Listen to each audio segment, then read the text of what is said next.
Romantic Tales. Chapter 338. The letter was not written by Zhou Yu. It was written by old Duke Hua. No one knew under what circumstances old Duke Hua could only find Zhou Yu, a minor official who had only been in the court for half a year, to deliver this letter. The situation mentioned in the letter was truly chilling. Mo Jingqi agreed to cede the land of the 3 states and 11 cities in the northwest to Xiling, and the condition was that they would cooperate with Xiling to eliminate the entire Maoist army. Mo Jingli and the Nanzhao kingdom in the south would also participate in this operation. In other words, it was very likely that Nanzhao had already sent their troops into Snow Pass. Mo Jingqi is crazy, Yili said softly. Gathering the strength of 3 countries to deal with the Maoist army might work. But did Mo Jingqi consider that once the Maoist army was eliminated, Xiling and Nanzhao would really retreat as promised? What was the difference between this and asking people to spit out the meat they ate? Mo Shuyao said in a low voice, "He is indeed crazy. Li, you seem to have married a husband who is always troublesome." Yili smiled helplessly. It's too late to know now. Marquis Nan and the others returned quickly. When Zhuo Jing and Lin Han intercepted them, they had just left the city gate. In less than 15 minutes they returned to the governor's manor. Wang Jingchuan's expression was ugly. He said in a low voice, "Your Highness Prince Ding, what do you mean by this?" Marquis Nan also looked at Mo Shuyao with confusion. But he also understood that Prince Ding would not stop them for no reason. Mo Shuyao stared coldly at Wang Jingchuan and asked mildly, "Official Wang, is there anything you forgot to tell I?" Hearing this, Wang Jingchuan's heart turned cold. For some reason he suddenly felt that the calm and indifferent Prince Ding was more terrifying than the Prince Ding who deliberately released his aura. He forced a smile. "Prince, what do you mean? Please forgive me for being dull." Mo Shuyao sneered. "What a dull. I did not know that His Majesty would send such a dull person to the northwest. Since Lord Wang doesn't remember, I might as well remind Lord Wang. For example, he secretly executed Marquis Nan on the way back to the capital. Surely Lord Wang wouldn't forget about it?" Wang Jingchuan's eyes widened in shock. He had personally received this secret edict from the emperor just before he left the capital. It could be said that other than him only the emperor knew. After receiving the imperial edict, he rushed to the northwest at top speed. Wang Jingchuan simply could not understand how the spies from the Ding King's residence were able to obtain such top-secret information even if they had the ability to reach the heavens.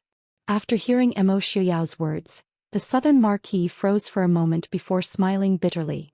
Nan Junfei, who was standing behind him, was so angry that his eyes were about to pop out of their sockets. If Lin Han hadn't held him back, he would have rushed over and torn Wang Jingchuan apart. Wang Jingchuan also knew that he had nowhere to run now that he had fallen into Prince Ding's hands. His body went soft and he knelt on the ground. "Prince, please forgive me. I was just following orders. I beg Prince to spare my life." Mo Shuyao didn't even bother to look at him. Yili waved her hand and said, "Take him away." Wang Jingchuan was quickly dragged away by 2 guards. Yili then looked at Zhou Yu, who was standing silently at the side. She smiled faintly and said, "Lord Zhou, are you not afraid?" Zhou Yu's expression was calm. He cupped his hands and said, "I believe that Wang Fei is not someone who would kill the innocent." Yili smiled faintly and nodded. She said, "I have to thank Lord Zhou for this. But Lord Zhou's actions, I'm afraid it will be difficult to explain after returning to the capital." Duke Hua had asked Zhou Yu to deliver the news of the emperor and Xiling's transaction, but the matter regarding the southern marquis was added in by Zhou Yu after he figured it out. Wang Jingchuan thought that the news was secretive, but he didn't know that Zhou Yu had been by his side for the past few days.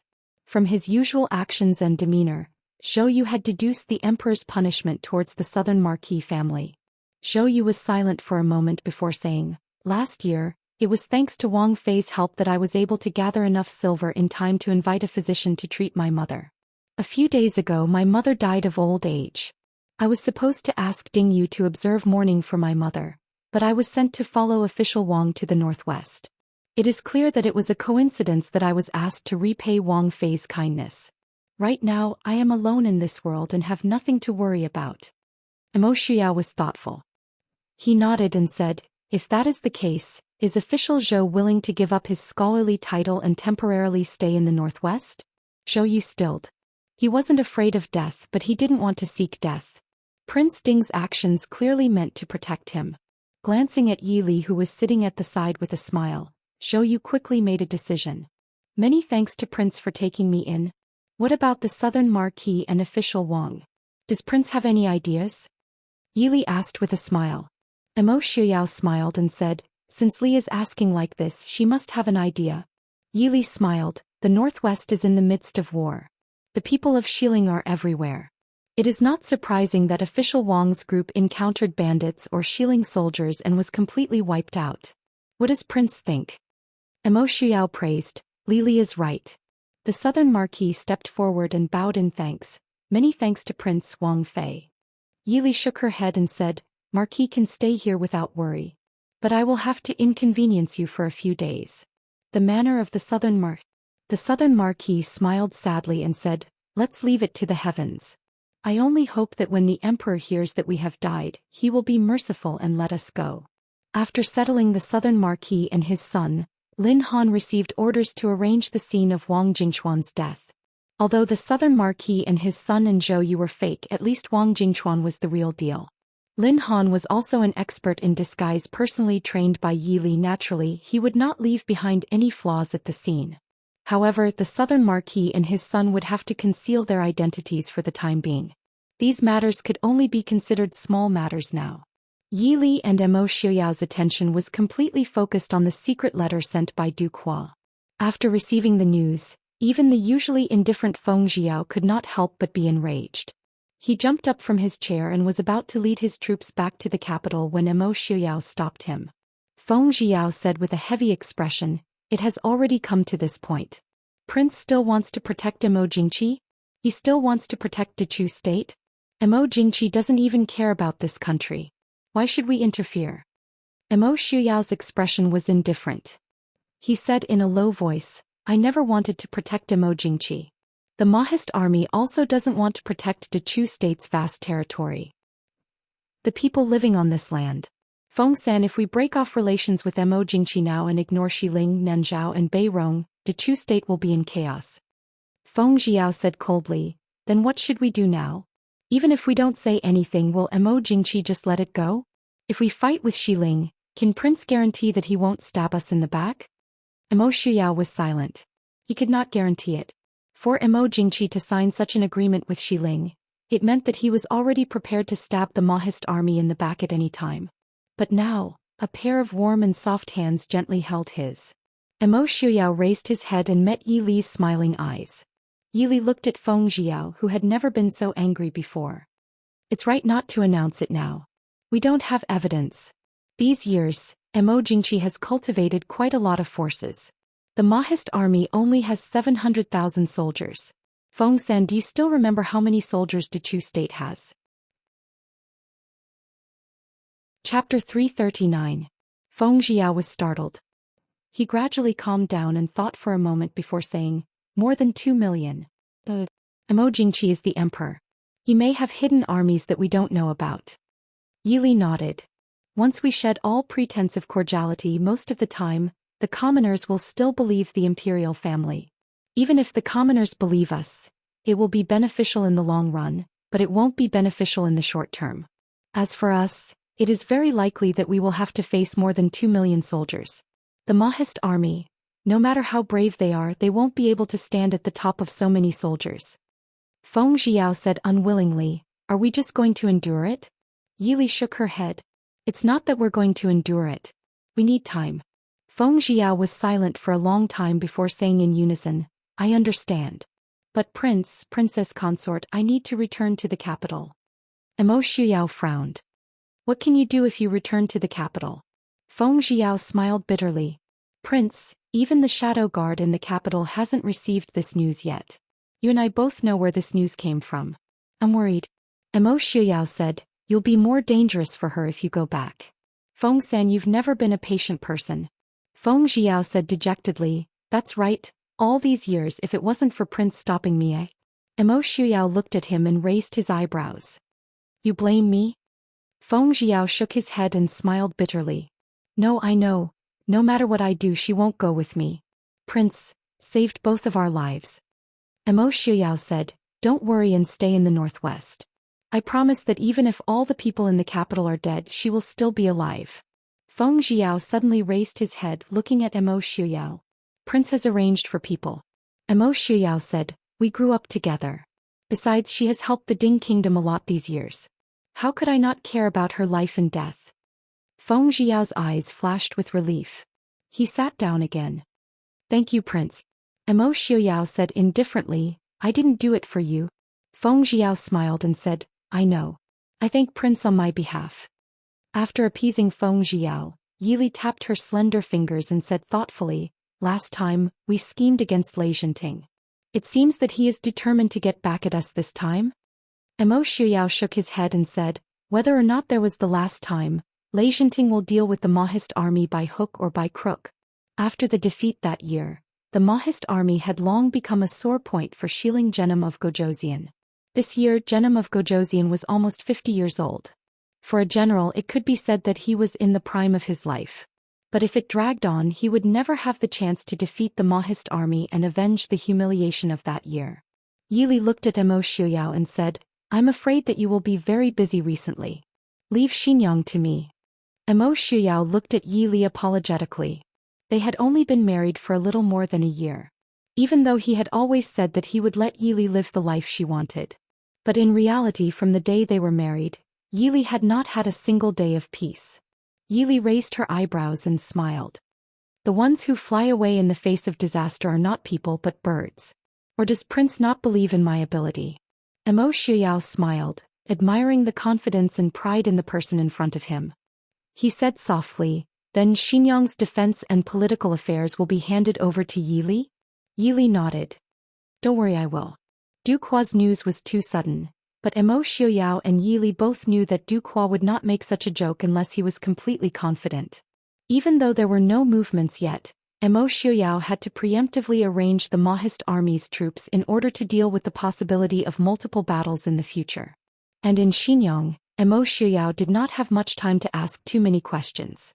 After ordering people to send a copy of the maps drawn from the information gathered by Qilin to Emo Shuyao, Yili had people tidy up a new study and quickly moved in. Wang Fei, noble consort by, has been clamoring to see Prince. Yili was deep in thought as she stared at the map in front of her when Qin Feng came in and reported in a low voice.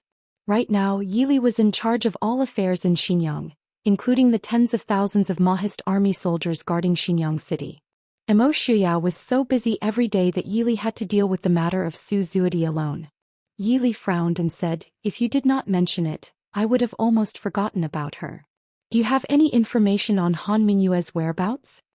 Qin Feng said, according to the news from Shilin, Han Mingyue has indeed left Shilin and entered Dechu state, but we have not found his whereabouts yet.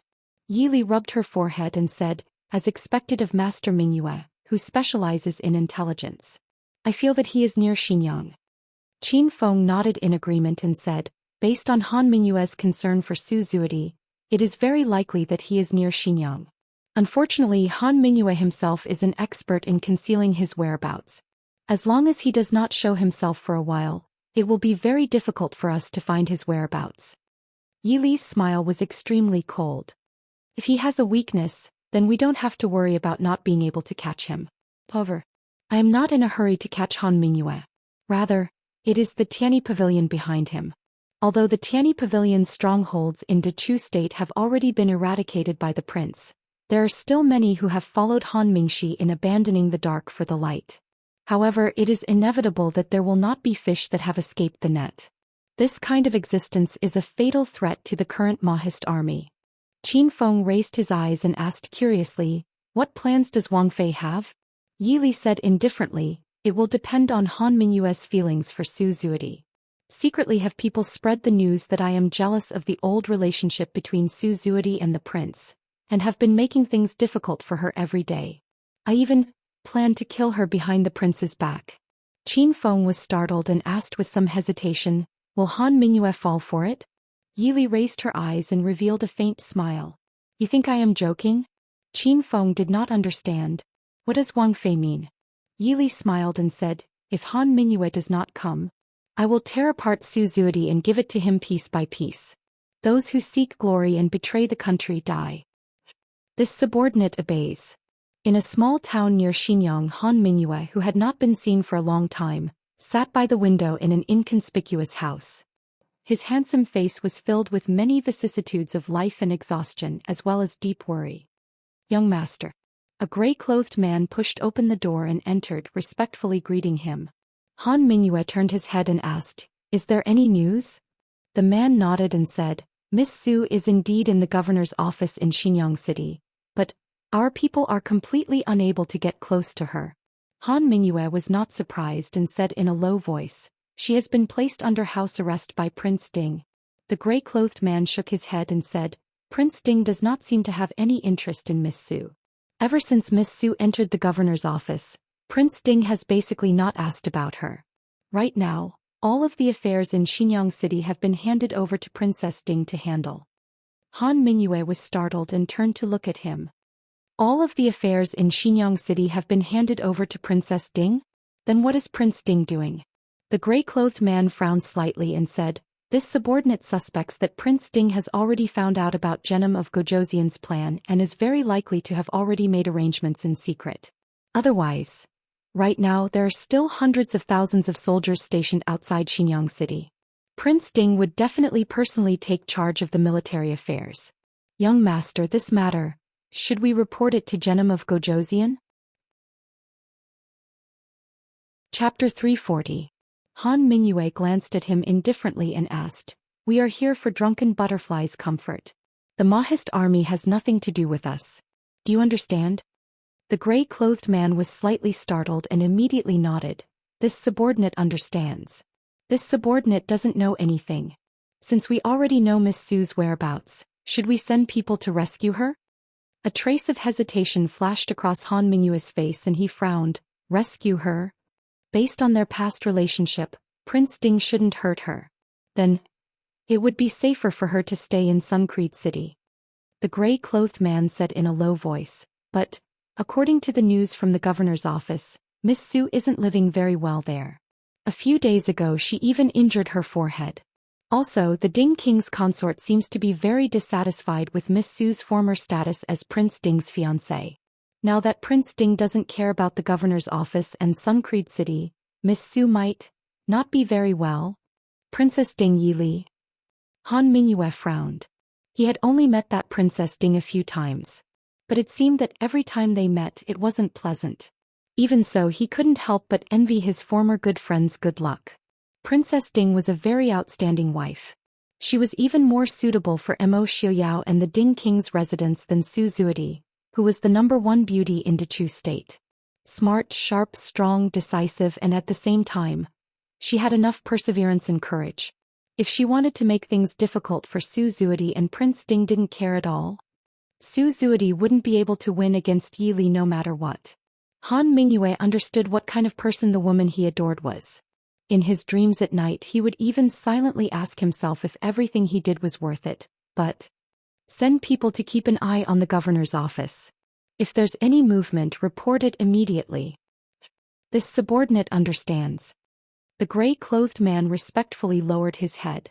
Han Mingyue thought for a moment, then sighed and said, "Get ready. I will go to Xinjiang personally." The gray-clothed man was startled and said with some disapproval, "Young master, please reconsider. Now that the gates of Xinjiang are closed, it will not be easy to enter or leave." Han Mingyue said firmly, "Go and prepare." "Yes, your subordinate obeys." Wang Fei. These days the Xiling army is still stationed 20 li outside of Xinjiang City. However, heir apparent of Genom of Gojoseon has secretly led close to 200,000 men south. It seems that he is preparing to rendezvous with the southern army. I speculate that Xiling might be planning to circle behind our army and attack Xinjiang from both sides. Yi Li walked along the winding corridors of the governor's office as she listened to Zhuijing's report behind her. Hearing Zhuijing's words, Yi Li's brows furrowed slightly. She continued walking without stopping as she said, "Send a copy of the news to the prince. Has there been any movement from the Xiling soldiers outside the city?" Zhuijing said, "These days there has been no movement outside the city." "What is Genom of Gojoseon doing?" Yi Li asked. Zhuijing frowned deeply and said, "These days the Xiling army has not moved. There has been no news from Genom of Gojoseon."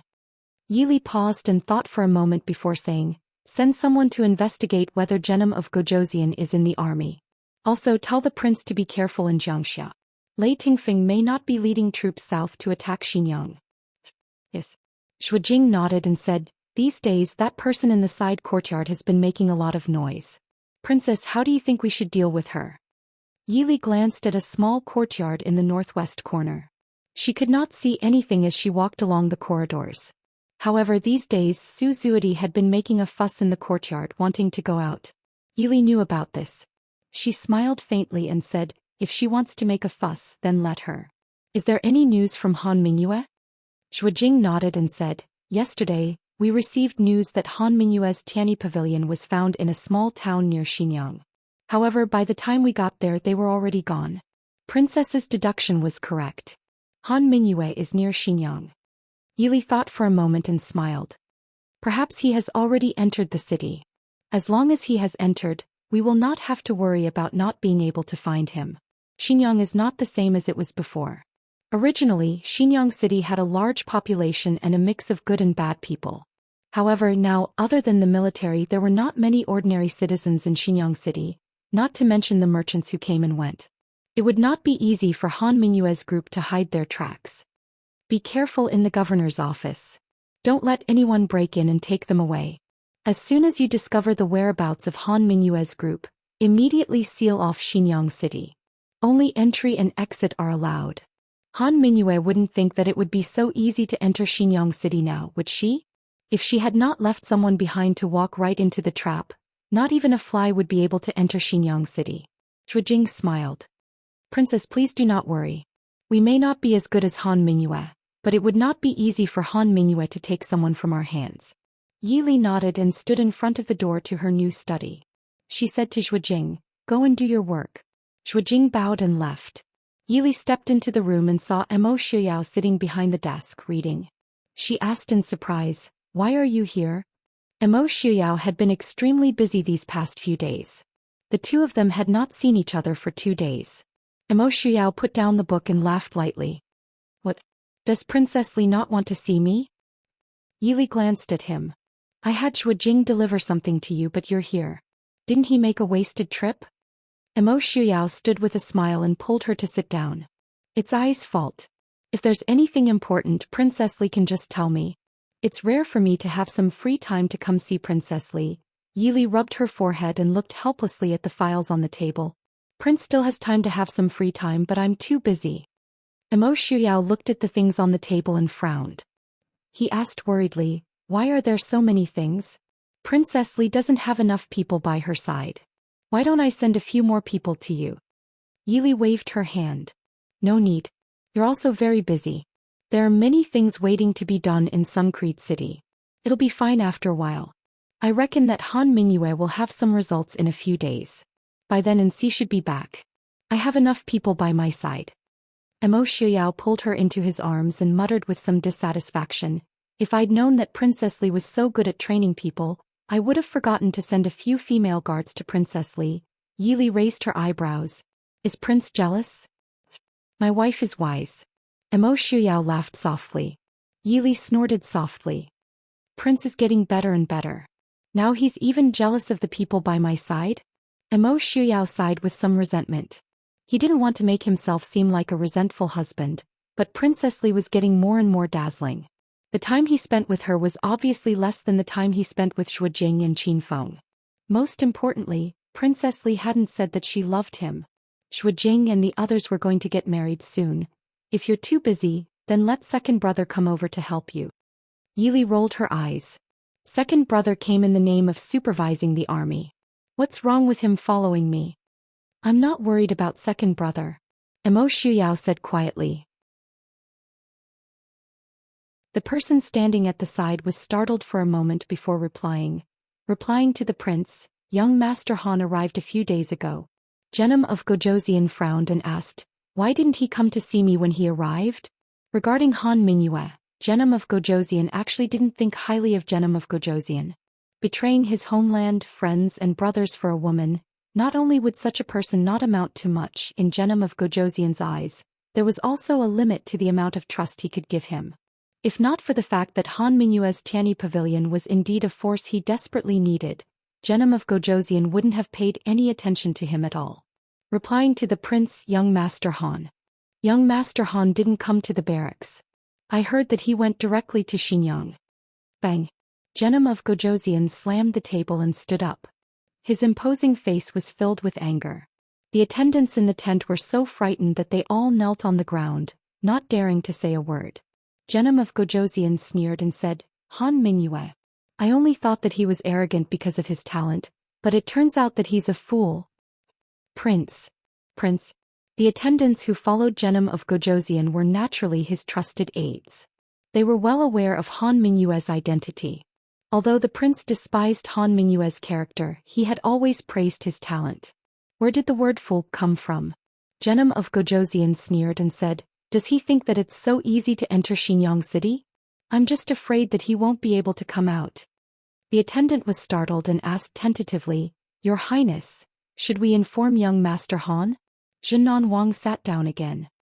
He lowered his eyes and pondered for a moment before saying, Han Mingyue, this person, humph.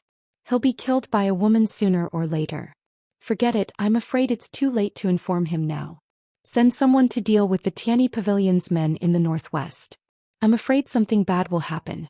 The attendant hesitated for a moment before reporting truthfully, the Tianyi Pavilion has always been under young Master Han's sole control. Other people don't have young Master Han's official seal, so they don't know the details of the Tianyi Pavilion. I'm afraid. Bastard, send someone into the city. No matter what, you must bring Han Mingyue back alive. Genom of Gojoseon's face darkened as he said coldly. His prince. Young Master Han rashly entered the city because of Bai. Imperial concubine, what if? Don't worry about it. I just want Han Mingyue to come back alive. Otherwise his Tianyi Pavilion will be ruined. Bai Long was beautiful, but in the eyes of someone like Genom of Gojoseon, the value of a beauty was not as high as power. Since Bai Long was no longer of any use to him, he naturally had to rescue Han Mingyue, who was more valuable. If Bai Long died, Han Mingyue and Mo Shuyao would be mortal enemies. This was also in line with the benefits he needed. I understand. Xinjiang City. In a secluded courtyard in the governor's mansion, Su Zuodi sat in front of the window with a gloomy face, lost in thought. She was proud of her peerless beauty. Over the years her flower-like beauty had mesmerized many heroes, nobles and emperors.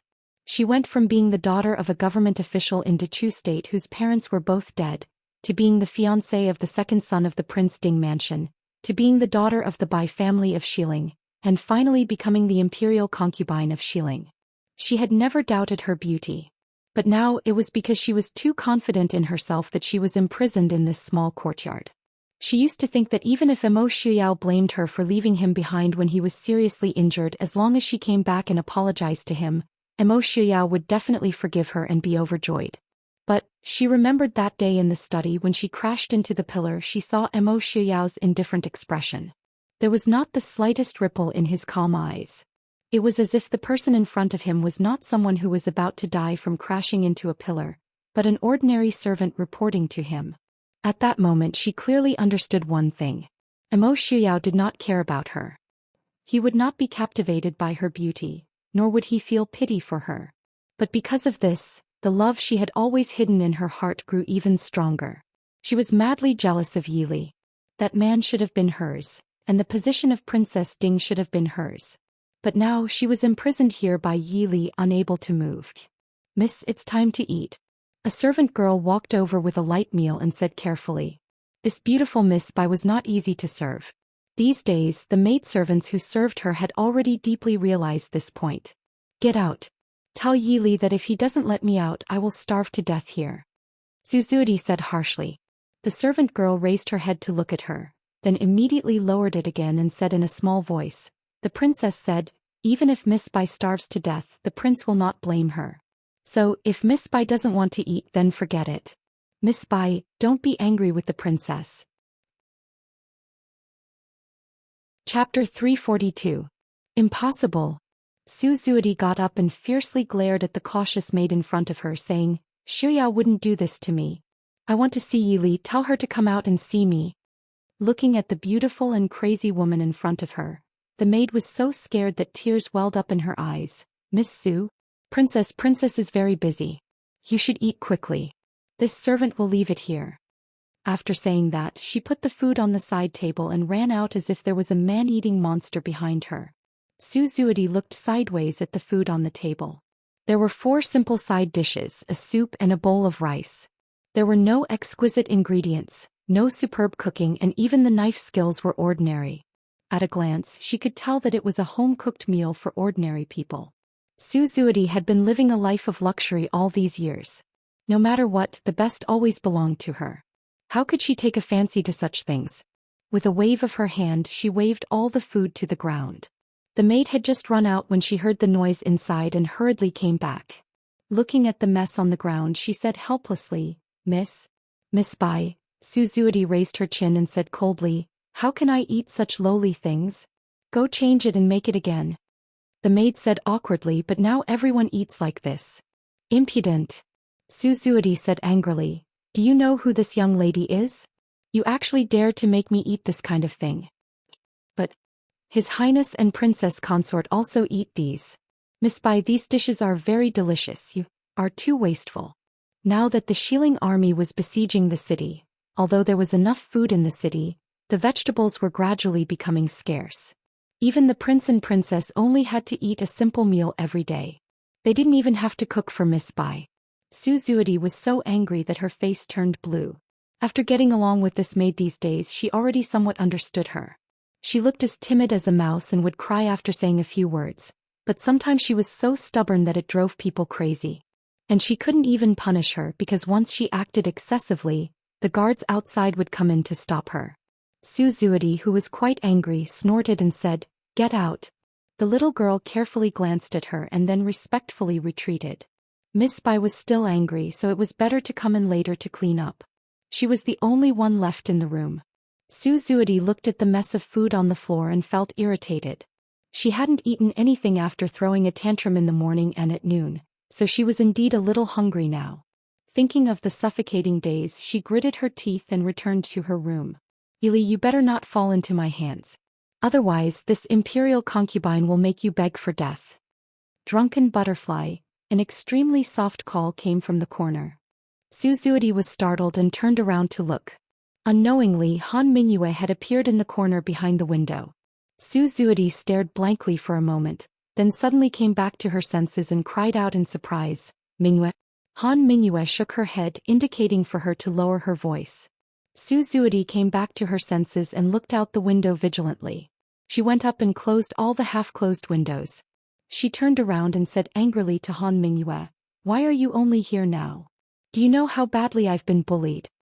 Han Mingyue looked at the floor and said with a helpless and bitter smile, "Sorry you've been wronged." Han Mingyue carefully looked at Suzuki and let out a sigh of relief in her heart. Although she had lost some weight, she didn't seem to have been tortured. The wound on her forehead wasn't very obvious either. Even if there was a scar left in the future, it wouldn't be to the extent that it would affect her appearance. When Suzuki saw Han Mingyue's arrival, she only revealed a look of joy for a moment, but she quickly restrained her smile and said, "Did you bring the purple stamen dew?" Han Mingyue frowned and said, "Princess Ding didn't give you any medicine? Does your wound still hurt?" The mention of Yi Li clearly touched Suzuki's bottom line. She flicked her sleeves and said angrily, "Don't mention that slut." Han Mingyue sighed and took out a delicate little porcelain bottle from his chest and handed it to Suzuki. Suzuki took the porcelain bottle and sniffed it, then turned with satisfaction and went into the room to apply the medicine in front of the bronze mirror.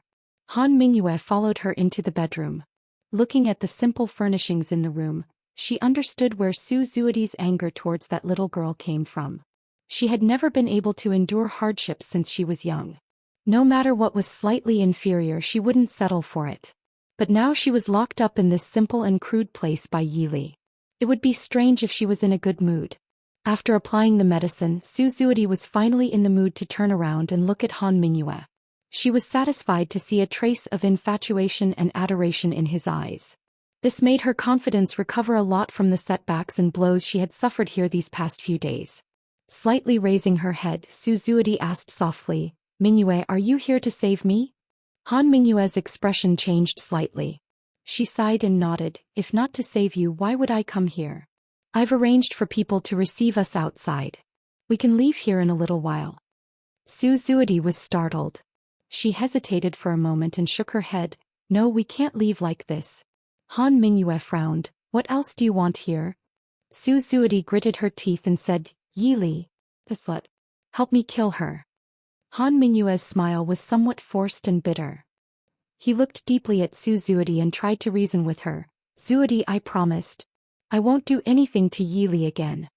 Not only because of Mo Xiuyao but also because of Han Mingxi. No matter how much Han Mingyue was infatuated with Suzuki, Han Mingxi was still his only blood brother. He was the closest person to him by blood in this world. He was well aware of his brother's feelings for Yili. Although he knew that it was only Han Mingxi's wishful thinking, Han Mingyue knew that if he really did anything to Yili, Han Mingxi would definitely not forgive him. He had never really thought of becoming enemies with the little brother he had raised since childhood. Suzuki's expression changed and she sneered, Promise. Another promise. I knew that in your heart I'm nothing. Since that's the case, why do you still care if I live or die? I don't need you, young Master Han, to save me. Even if I'm killed by Yili, it's my own fault. You can leave by yourself. Don't worry about me. Zidi. Han Mingyue said in a low voice, now is not the time to be willful. It's already good enough that we're able to get out safely. It's impossible for us to touch Yili. You should also understand these days that Mo Xiuyao will not stand on your side. Suzuki choked when her sore spot was hit. She also understood that Han Mingyue was right. But she was unwilling to let Yili go just like that. She rolled her eyes and looked at Han Mingyue, saying coquettishly, so you're saying that you'll help me teach her a lesson when you have the chance in the future, right? Han Mingyue was startled. What he meant was that he wanted Zuidi to stop provoking Yili. But it was clearly not the time to reason with her. He could only nod perfunctorily and say, there will be a chance in the future. Suzuki smiled sweetly and lowered her eyes, saying, I knew that only you, Mingyue, treat me the best in this world. How could she not tell that Han Mingyue was patronizing her? But it didn't matter. As long as Han Mingyue agreed, she would always have a way to make him do as she said. Suzuki had always had unlimited confidence and means when it came to Han Mingyue. Chapter 343. If you want to deal with this consort, why do you have to pick a time? Isn't this consort right here? A faint and lazy laugh came from outside. Han Mingyue's heart shook and he became alert. He hadn't noticed that someone had entered the reception pavilion outside. Yili smiled faintly and said, Young Master Han, it's been a long time since we parted in Guangling. Does young Master Han not want to come out and catch up? Han Mingyue lowered his head to look at Suzuki. He smiled reassuringly at her and said softly, Don't be afraid, nothing will happen. Let's go out and take a look. Passing through the screen and out of the room, Yili was sitting lazily on a soft couch in the reception pavilion. She looked at the two people in front of her with a smile. Seeing Han Mingyue, she smiled and said, Young Master Mingyu has good methods. It seems that Xinyang City and the Governor's Manor are free for young Master Mingyu to come and go as he pleases. If Han Mingyue still didn't understand, he wouldn't be the head of the Tianyi Pavilion who controlled the world's intelligence network. He smiled bitterly and said, I'm afraid that Princess Ding has been merciful. If Princess Ding had such a capable subordinate, how could she have allowed him to enter the Governor's Manor for so long without noticing? She had probably set up a net long ago and was waiting for him to walk right into it. Yili smiled and said softly, Young Master Mingyu is deeply affectionate and can be called the Saint of Love. This consort admires you greatly. Since noble consort Bai is here, how could young Master Mingyu not come? Han Mingyue heard the mockery in Yili's words. He smiled faintly and didn't reply. Yili propped her chin up with her hand and looked at the two indifferently. Originally, this consort shouldn't have made things difficult for young Master Han out of respect for Mingxi. But the current situation is a bit special, so I have no choice but to offend you. Han Mingyue raised his hands in a greeting and said with an easy smile. Landing in Wang Fei's hands, Han Mingyue accepts wholeheartedly, and will be at Wang Fei's disposal. Yili nodded slightly. Looking at the man in front of her who was as elegant as ever, she felt a thread of regret.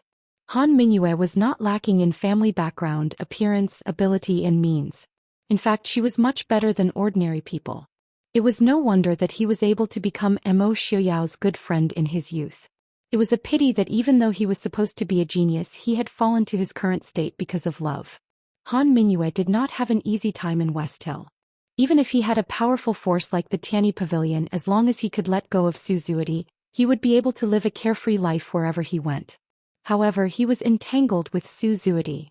The royal family of West Hill did need the power in his hands, but they treated him as an outsider and guarded against him. He even eyed the power in his hands covetously.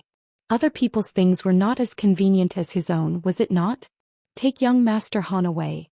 Yili waved her hand and said softly. Han Mingyue looked at her with a smile and said, "Is Prince Ding not coming out to meet an old friend?" Yili looked at him indifferently.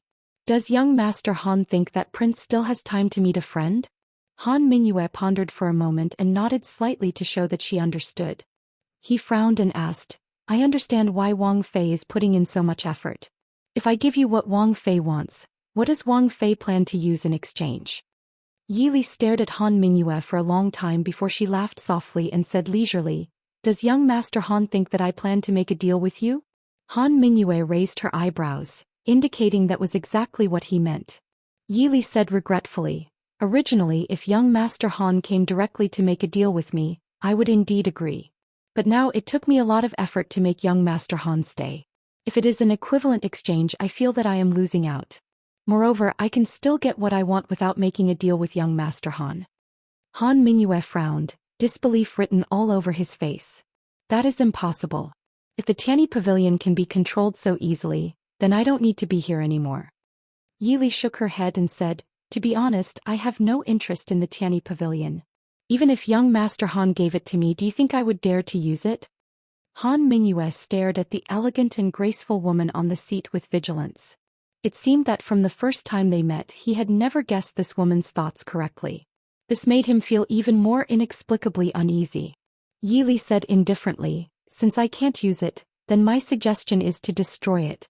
Han Mingyue took a deep breath, shock finally appearing on his handsome face. "You want to destroy the Tianyi Pavilion?" The Tianyi Pavilion was something that many heroes and even emperors coveted. Having it in their hands was equivalent to having the Tianyi Pavilion in their hands. Yet, the woman in front of him wanted to destroy it without even blinking an eye. "In fact, I am already destroying it," Yili said indifferently. Han Mingyue closed his eyes. When he opened them again, there was only silence in his eyes. "You have people in the Tianyi Pavilion?" Yili smiled appreciatively and clapped her hands lightly. A man in gray walked in from outside and calmly glanced at Han Mingyue and Suzuki, who was beside him. Then he respectfully bowed to Yili and said, "Subordinate NC greets Princess." Yili smiled and nodded, saying, "Rise. You have worked hard these days." NC respectfully said, "Subordinate is unable to fulfill Princess's orders." Yili said, "You have done well, just like Shuijing and Lin Han. From today onwards you are no longer a shadow guard." NC bowed again and said, "Subordinate Wei Lin greets Princess." On the side, Han Mingyue's face was ashen. He looked at Wei Lin and said indifferently, "You are the shadow guard of the Prince Ding mansion?" Wei Lin stood and looked at Han Mingyue, saying, "That's right. I have troubled Pavilion Master to take care of me these days." Han Mingyue's smile was bleak. Didn't he take care of him? In less than half a year he had promoted an unknown person to his most trusted right-hand man. Of course, it was because the other person had once risked his life to save him, but it was also because he admired the other person's talent and ability. He powerlessly turned his head to look at Yili and said, "I didn't expect the shadow guard of the Ding mansion to be so outstanding. Or is it the people around Princess that are especially outstanding?" He had once been close friends with Mo Xiaoyao and naturally had some understanding of the shadow guard of the Prince Ding mansion. However, Wei Lin's abilities and methods were far superior to the shadow guards. In the beginning he had suspected that Wei Lin was a spy sent by Genom of Gojoseon or the Bai family of Xiling, or even the Emperor of Xiling or other powers.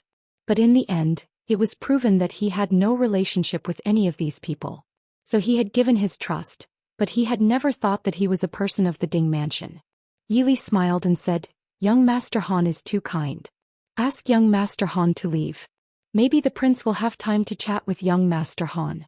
Young Master's people in the northwest. Young Master doesn't have to worry about them. Isn't it useless to worry about them?" Han Mingyue was speechless. After a long time he said, "Princess is wise." Han Mingyue admits defeat. Yili smiled faintly and did not speak. She waved her hand to have people take him down. Looking at the two guards who were walking towards him, and then looking at the people standing beside Yili, Han Mingyue sighed and did not try to resist. Instead he allowed himself to be captured. When it did not involve Su Zuidi, Han Mingyue had always been a smart person.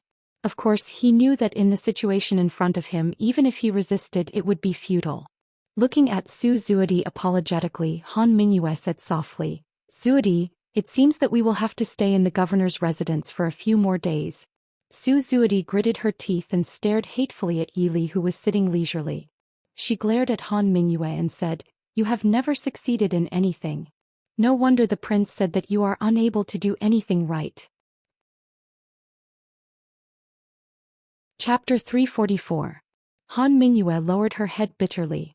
Yili looked at the two people in front of her and sighed, "Is it worth it? Since I've already made my choice, there's no such thing as whether it's worth it or not." Han Mingyue said indifferently. She cupped her hands at Yili and turned around to let the guards take her away. Yili calmly looked at the stunning woman in front of her. After the initial amazement, and after experiencing the various forms Su Zuidi had taken these days, she gradually became indifferent to that stunning face. Yili looked at her and slightly raised the corners of her mouth. The most beautiful woman in Dechu State was nothing more than this. Her appearance was indeed blessed by the heavens, but she seemed to lack a feeling of reluctance. Perhaps what one wanted was always the best. The world remembered the world-famous stunning beauty in the Chu capital, and Su Zuidi's early death had shrouded her beauty in a mysterious veil. But when such a stunning woman really appeared in front of them, they couldn't help but feel a faint sense of loss. The most beautiful woman in the world was nothing more than this. Su Zuidi was clearly aware of Yili's scrutinizing gaze. If at first she was secretly pleased with herself, gradually when she noticed that Yili's gaze revealed a kind of disapproval, she couldn't help but feel angry. After enduring for a long time, she finally couldn't help but angrily rebuke, "What are you looking at?" Yili calmly withdrew her gaze and said indifferently, "Imperial concubine Bai, is there anything else? If there's nothing else, go back to your room and rest. This concubine will take her leave." Su Zuidi snorted and turned to go back to her room. Yili smiled faintly and also got up and walked out. Qin Feng and the others followed behind her. Yili asked while walking, "How is it outside?" Wei Lin said, "Princess, please rest assured. All the forces of the Tianyi Pavilion in the northwest region have been wiped out in one fell swoop." Yili nodded with satisfaction and said with a smile, "Although Prince tried to remove many of the Tianyi Pavilion's spies, there were still many who escaped. Originally it didn't matter, but now that the two countries were at war, the existence of this force in the northwest was a headache." Wei Lin lowered his head and smiled faintly, "This is your subordinate's duty." Shuijing patted Wei Lin's shoulder and laughed, "Shao Si, you don't need to be modest. Wang Fei is right. If it wasn't for you, we would have to spend a lot of effort to catch Han Mingyue. But the most important thing is that you're finally back. Us brothers can be together again. It would be even better if boss was back." Wei Lin raised his head and glanced at Yili. Yili smiled and said, "If you have something to say, say it." Wei Lin said, "I met Big Brother once 2 months ago." Yili raised her eyebrows slightly, indicating for him to continue. Wei Lin said, "I originally planned to use the Tianyi Pavilion's power to investigate the Yanwang Chamber of Commerce and Sickly Scholar. Later I received some scattered information and found an excuse to go to the border and happened to meet Big Brother. But according to Wang Fei's orders, I didn't acknowledge him and didn't say anything." Yili nodded and said, "It seems that an E did a good job?" Wei Lin smiled faintly and said, "I think so too. Thanks to Wang Fei's guidance, I saw that Big Brother was already a captain." Shuijing clicked his tongue and said, "Although a captain's rank isn't high, Big Brother was able to reach this level in just a few months. He's worthy of being called Big Brother.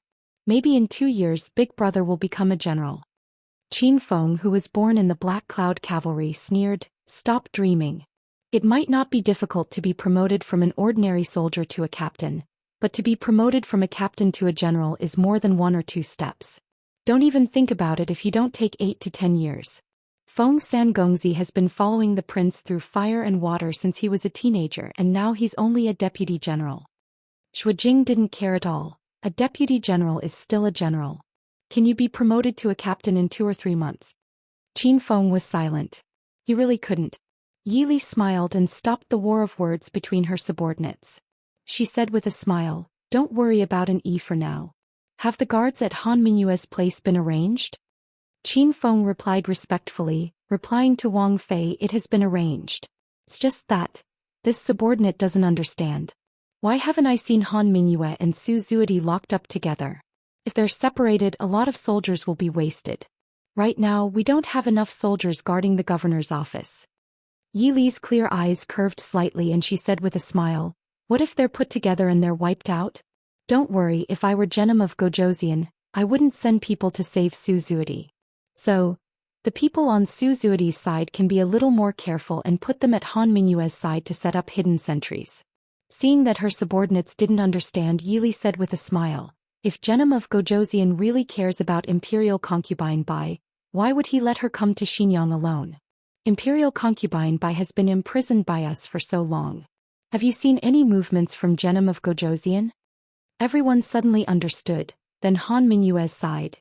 Yi Li smiled even more happily. "Without saving Su Zuidi, even if I let Han Mingyue go now, he won't leave."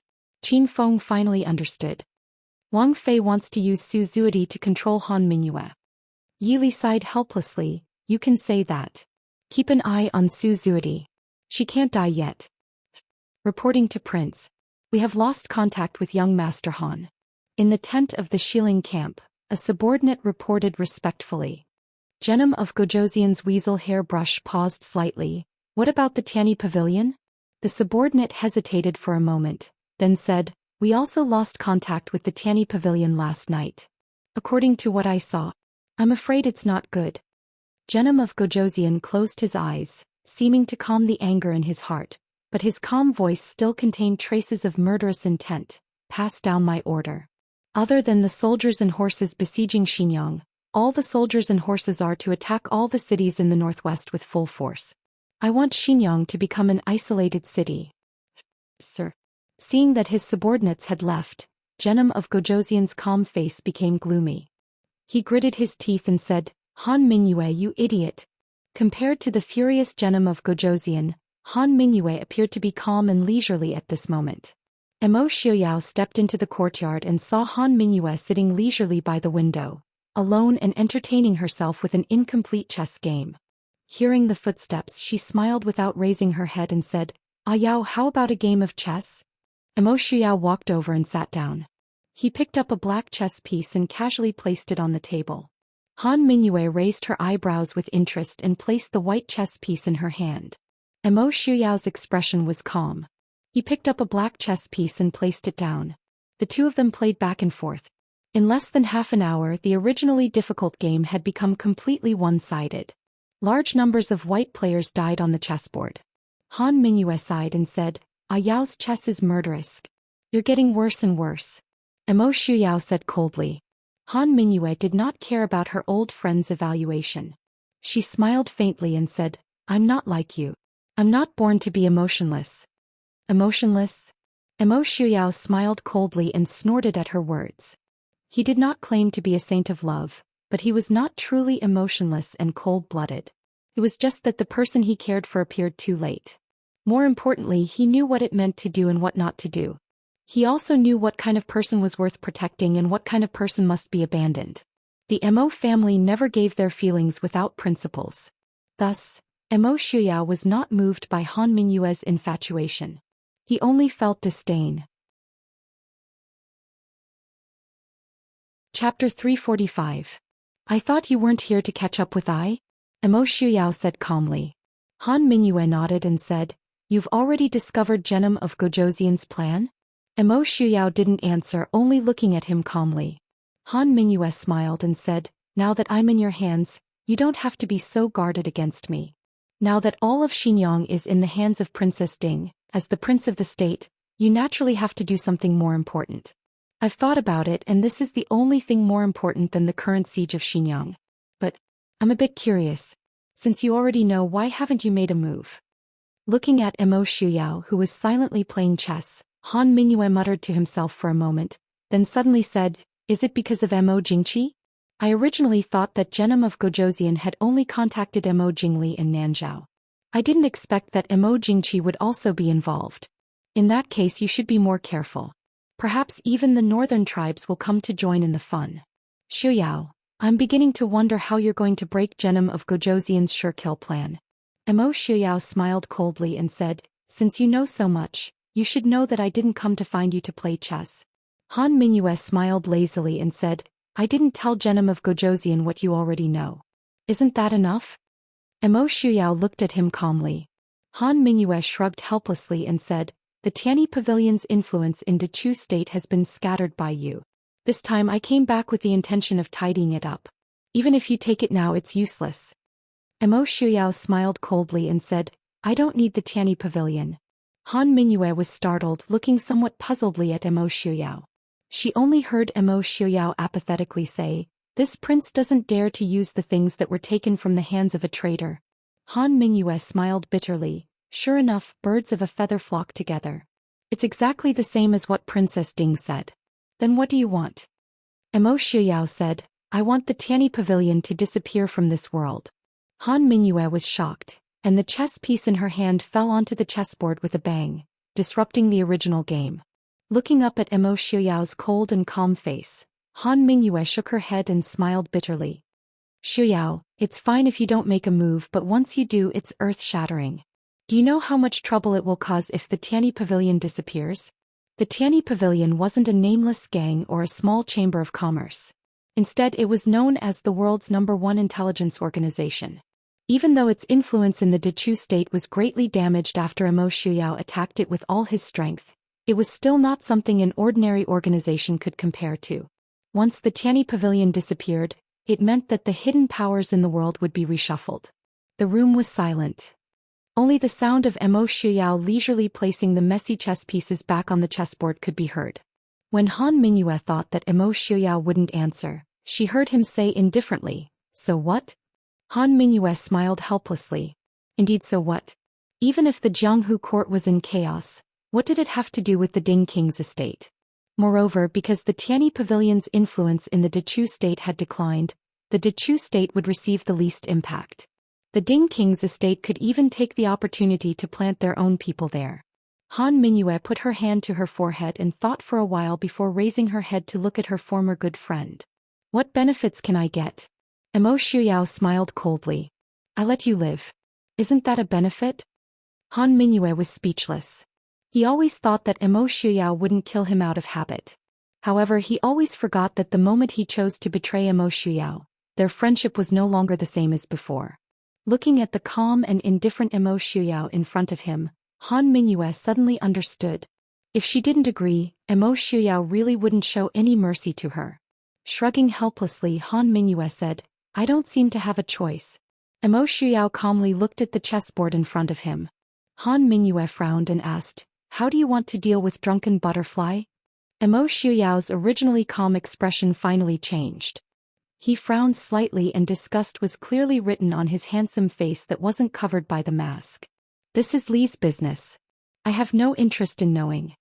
In his words, he had completely handed Su Zuidi's life over to Yi Li. You really don't care about Drunken Butterfly at all? Han Mingyue stared at him and asked in a low voice. Mo Shuyao raised his head to look at her, a faint mockery flashing through his eyes. If I really cared about her, do you think you would still be alive now? It was because he didn't love Su Zuidi that he let them go when Su Zuidi and Han Mingyue left him together. He even helped them deal with the aftermath. But he didn't expect that Su Zuidi and Han Mingyue's departure together was just an excuse to stop his anger. After leaving the Chu capital, Su Zuidi abandoned Han Mingyue without hesitation and went straight to Xiling. Then she became the daughter of Xilings by family and the imperial consort of Xiling. From the beginning to the end, Han Mingyue was just the one being used. Han Mingyue looked enviously at Mo Shuyao and smiled faintly. Sometimes I really envy you. We could be said to have known each other since we were young. I liked Drunken Butterfly almost from the first time I saw her, but her gaze always followed you. And you. To be honest, I've never realized that you really cared about anyone or anything before. Except for the Ding King's estate and your father and eldest brother. Mo Shuyao raised his eyebrows. Are you complaining that I didn't treat you well enough back then, which led to your betrayal? The word betrayal made Han Mingyue's expression change slightly. Betraying his best friend and brother in this life was an indescribable guilt in his heart. He shook his head slightly. No, the second young master of the Ding King's estate is elegant and carefree. Towards his friends he is chivalrous and righteous. But, Chiao, do you know, from the beginning I knew that you didn't like Drunken Butterfly. At this point Han Mingyue suddenly smiled as if he thought of something. Seeing Emo Xiaoyao's gaze, Han Mingyue smiled even more happily. You treat Drunken Butterfly very well. You give her all the good things. Whatever she wants, as long as it is reasonable, you will definitely get it for her. You are different from the other sons of aristocratic families. You never linger around and never look at other women. For example, that equally famous imperial consort Lu. But you also never seriously looked at Drunken Butterfly. That kind of beauty in your eyes seemed to be no different from any other ordinary woman in the world. When Feng-san, when almost all of us were struggling in love at that age, you were completely detached from it as if you weren't a person of this world. At that time I was thinking, I might not have no chance. Emo Xiaoyao recalled the frivolous youth of 15 or 16 and couldn't help but reveal a trace of nostalgia. Maybe it's because I didn't meet that person. If you had told me directly at that time and Suzuki had agreed, I would have helped you. Thinking back to the past, Emo Xiaoyao couldn't help but admit that Han Mingyue was right. Towards Han Mingyue openly revealing that he had thought of his fiancée, he didn't feel angry. As long as it wasn't his Lily, as long as the other party also agreed, he didn't feel that helping a pair of lovers would make him feel that he had lost face. Of course Han Mingyue and Suzuki were impossible. Because the one Suzuki wanted from the beginning was never Han Mingyue.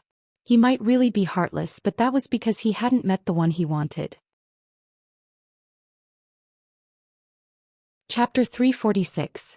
But I forgot, even if it wasn't you, it might not be me. Han Mingyue's words revealed a trace of pain and conflict. When he took the woman he admired for many years away from Jing with mixed feelings of guilt and joy, he found that betraying his good friend was not the most painful moment of his life. It was when he found that the woman he admired was not the person he had imagined, and he could only be trapped and unable to extricate himself. I really envy you. Chiao, let's die live. I beg you. What does young Master Han plan to use in exchange for Su Dai's life? Yi Li's voice was clear and melodious as it sounded outside the door. Emo Xiao put down the chess piece in his hand and walked to the door. Holding Yi Li's hand, he asked with a lowered head, How come you have time to come here? Yi Li smiled faintly and glanced at Han Mingyue. It seems that in Genom of Gojoseon's eyes, young Master Han is much more valuable than the most beautiful woman in the world. Han Mingyue grimaced. Wang Fei is joking. Doesn't Wang Fei also understand? I won't run away. Yi Li looked sideways at Han Mingyue and sighed. What is love? If it wasn't for the special situation now, then Fei really couldn't bear to make things difficult for young Master Mingyue. Han Mingyue lowered his eyes and didn't speak.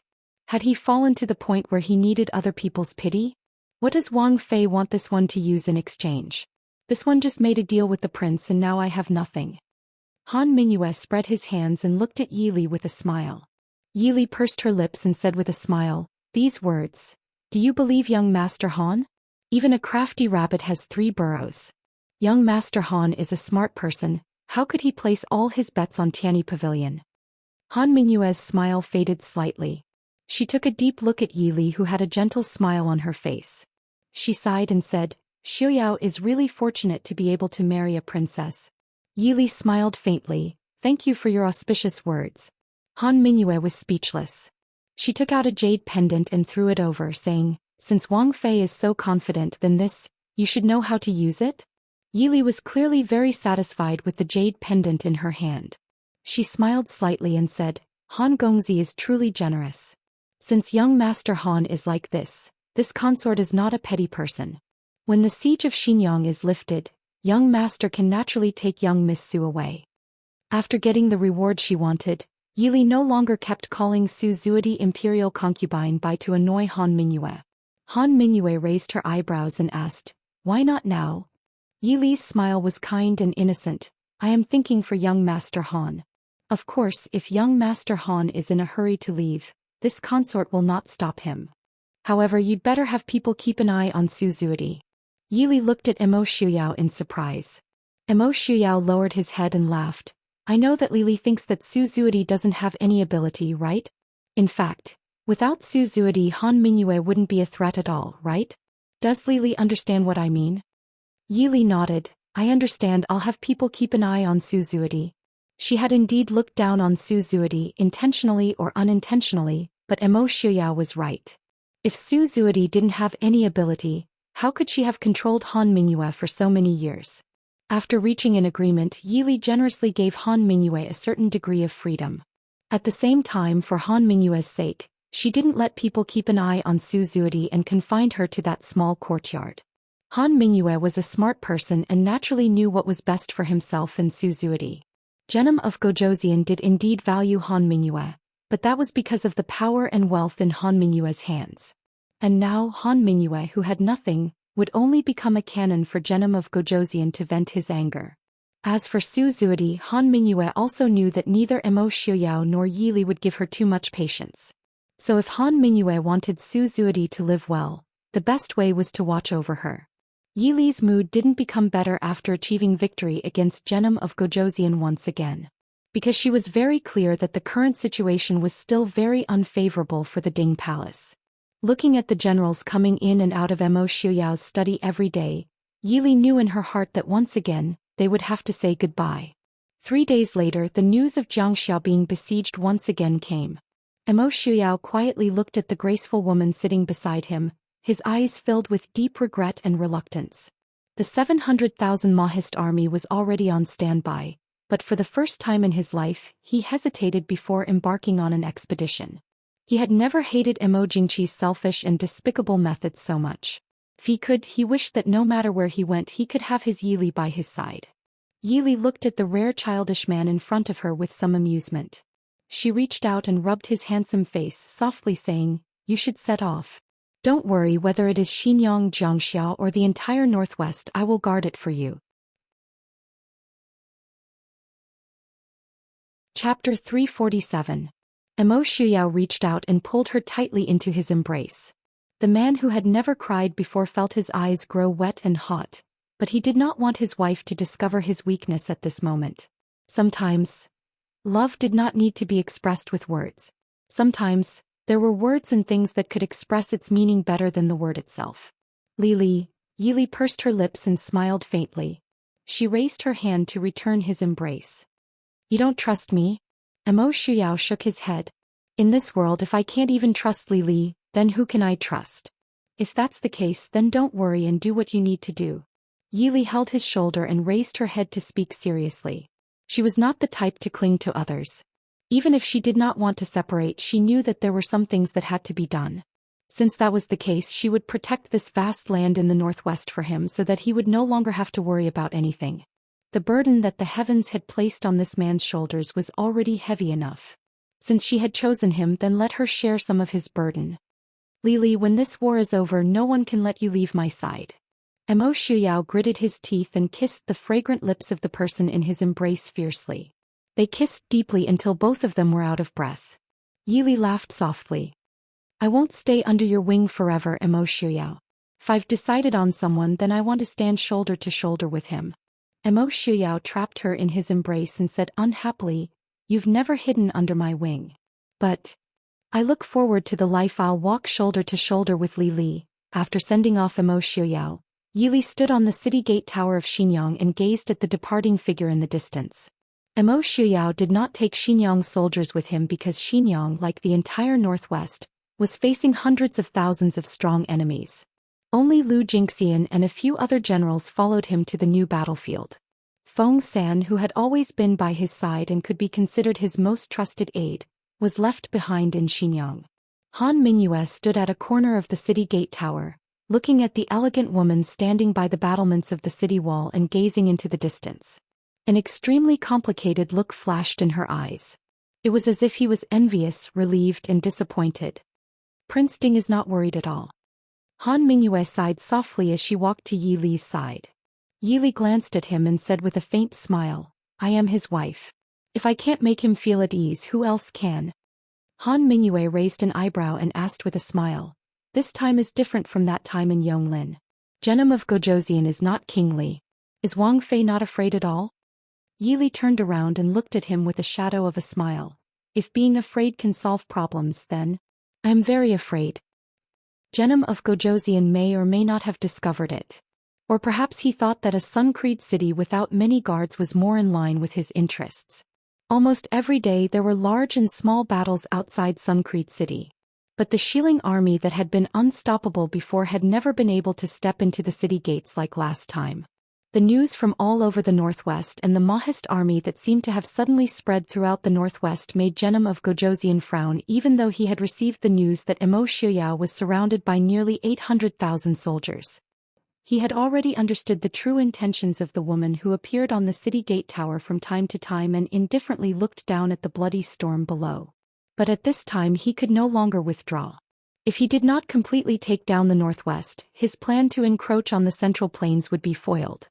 What made him even more furious was that even the news of Emo Xiuyao being surrounded by a large number of soldiers did not cause the woman in the city to lose her composure in the slightest. While occasionally mocking Emo Xiuyao for marrying such a cruel and heartless wife, he could not help but secretly speculate on what kind of woman she was. On the city gate tower, Yili had finished dealing with military and government affairs as usual.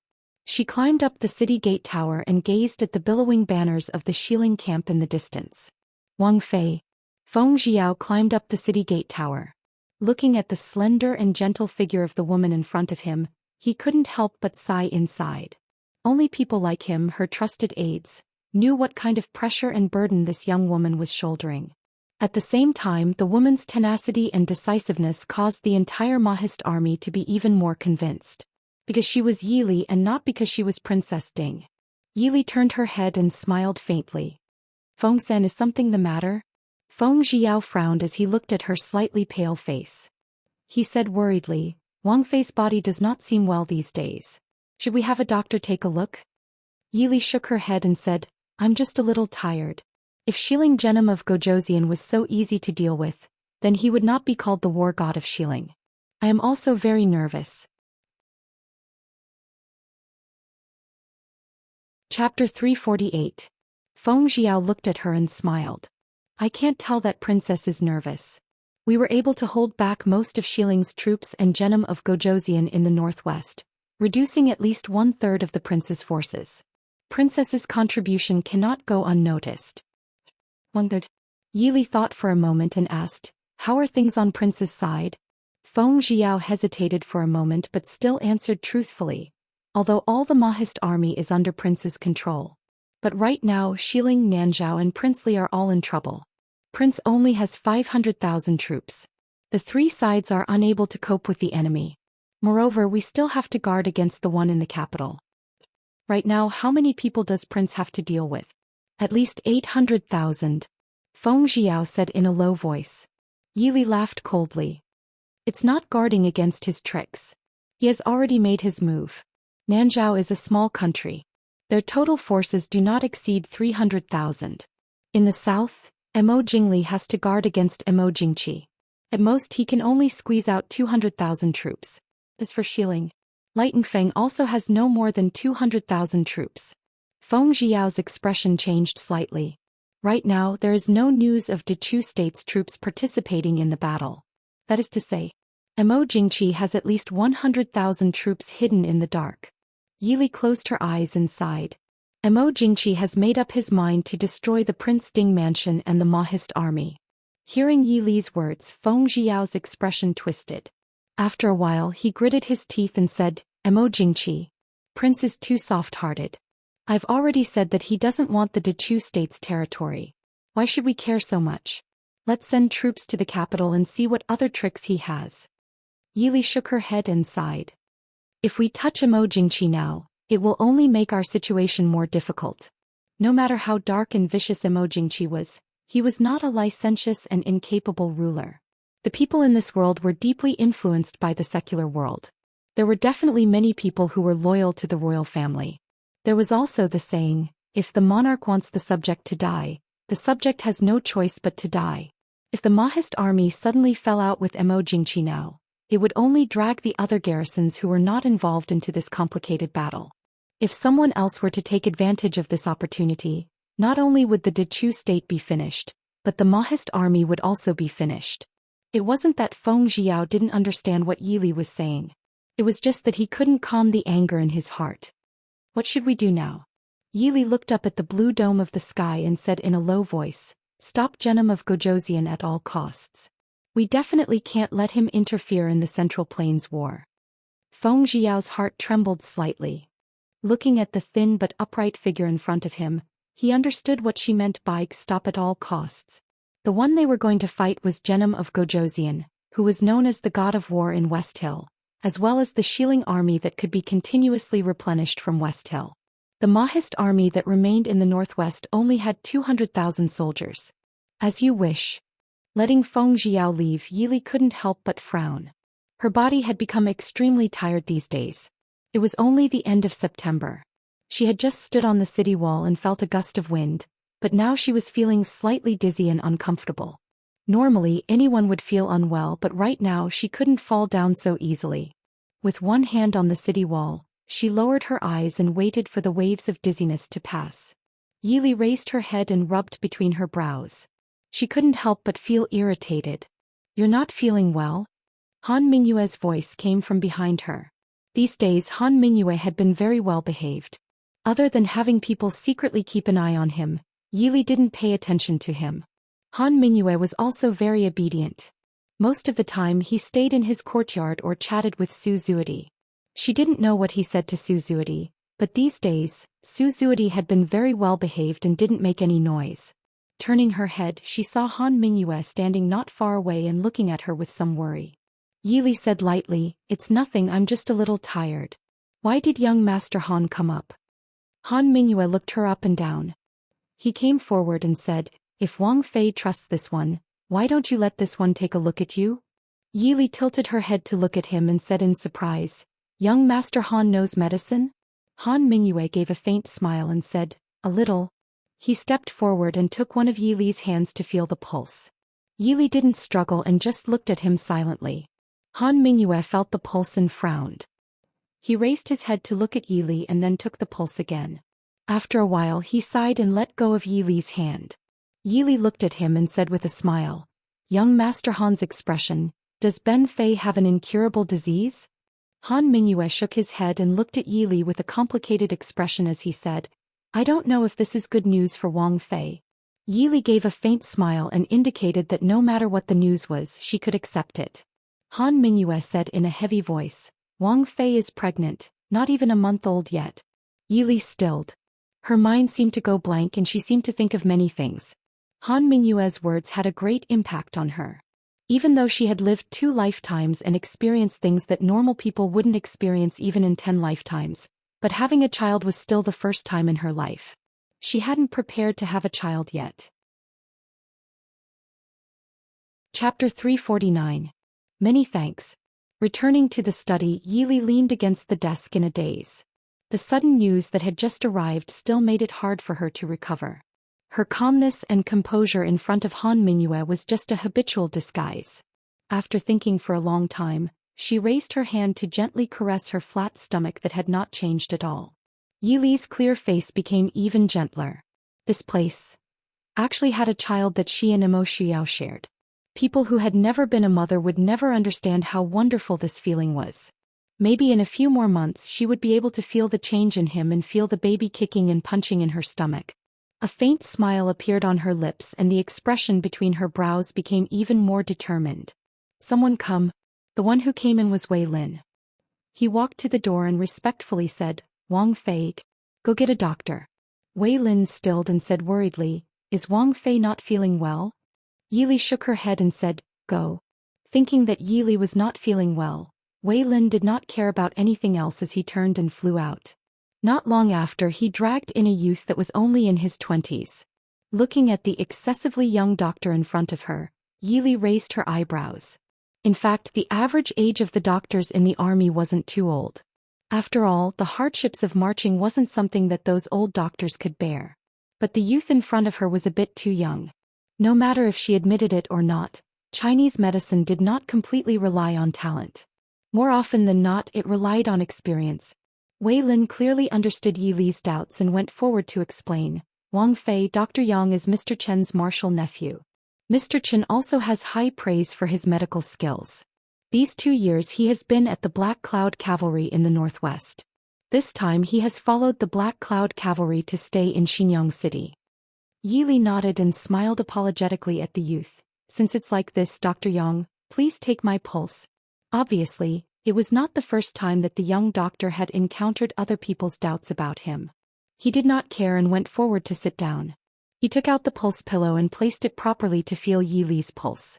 A long while later, the young doctor's furrowed brows relaxed. Standing, he raised his hands to Yi Li and said, "Congratulations, Wang Fei. This subordinate sees that Wang Fei is pregnant." Wei Lin was stunned when he heard this and he was at a loss for what to do. If Wang Fei was pregnant normally, the Prince Ding mansion and the entire Mahist army would rejoice. But now that she was pregnant, it meant that Wang Fei and little Shizi's comfort could not be completely guaranteed. Yi Li lowered her eyes and muttered in a low voice, "I really do."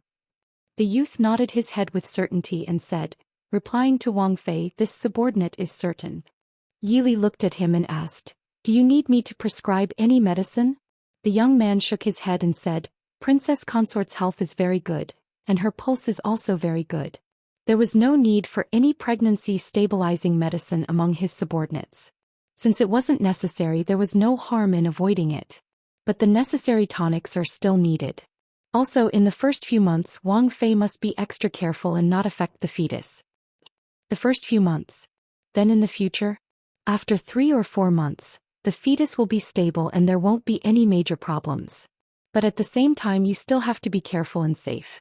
Also, after 4 or 5 months, Wang Fei may not be able to move freely. When he said this, the young doctor couldn't help but become worried. He wasn't a doctor who sat at home all day and didn't care about anything.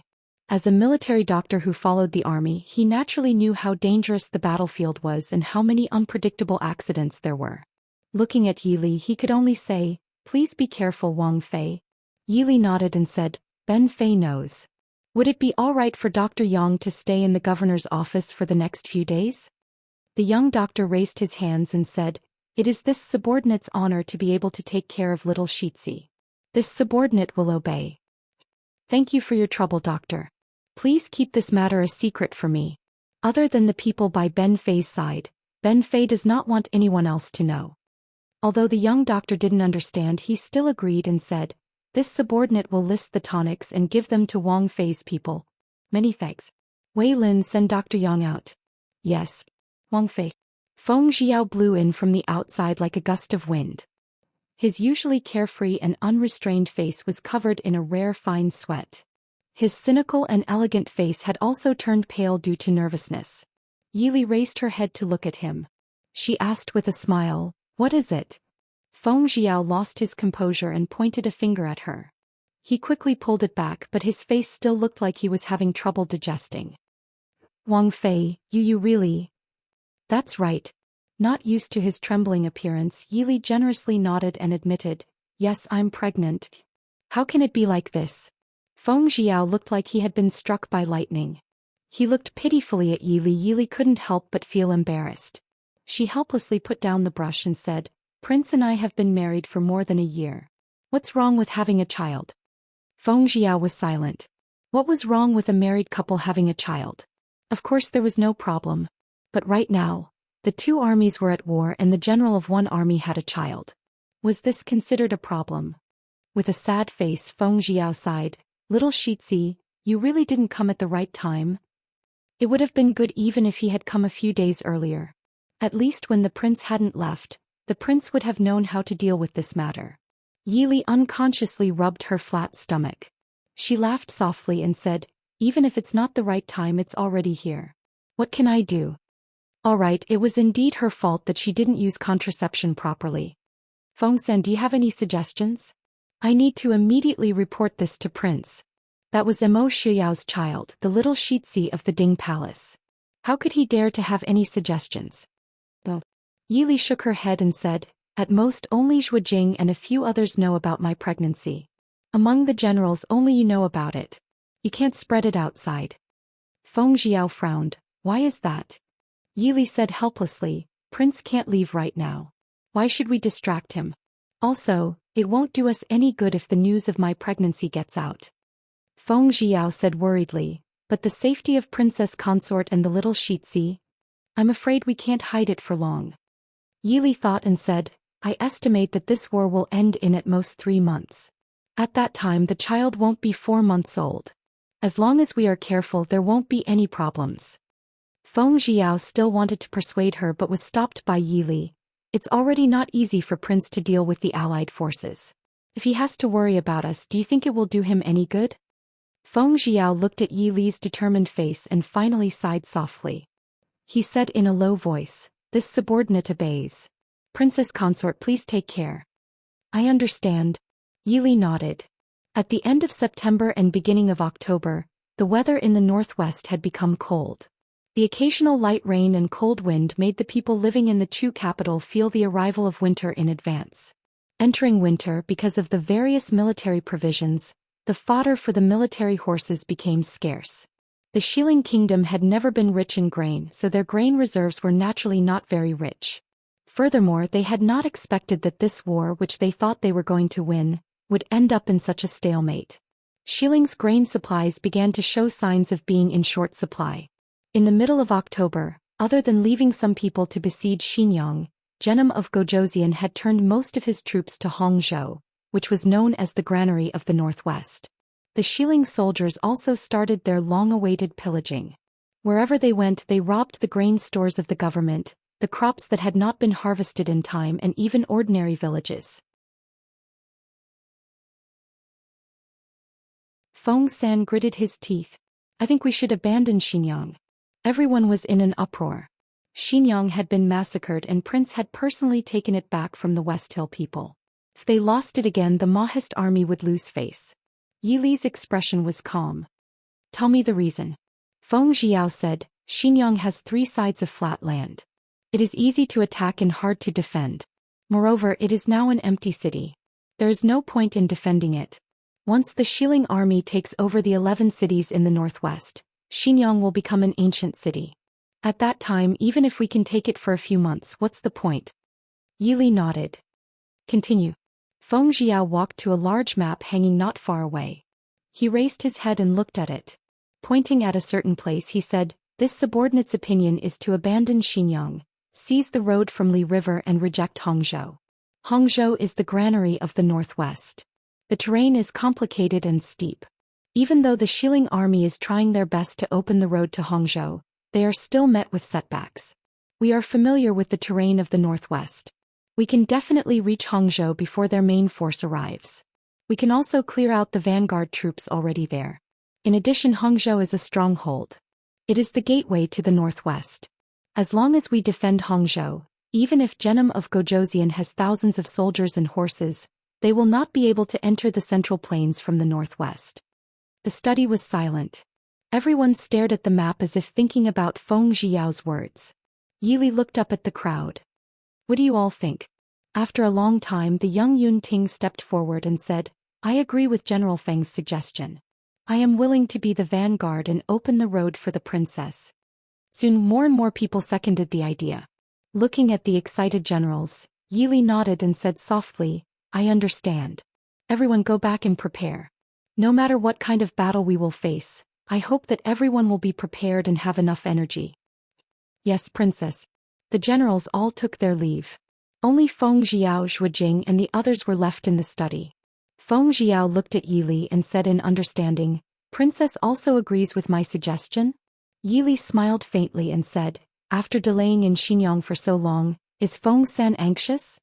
Feng Jiao shook his head and said, I understand that Princess has her own considerations. Besides, Princess's current body is not suitable for long-distance travel. If they wanted to delay Genom of Gojoseon in the northwest and retreat to Hangzhou, they could not do it too early or too late. If they did it too early, Genom of Gojoseon would see through their intentions. If they did it too late they could really bury the 3 prefectures and 11 cities in the northwest. Yili said, my body is fine. You can go prepare. There is one more thing that I need you to do personally.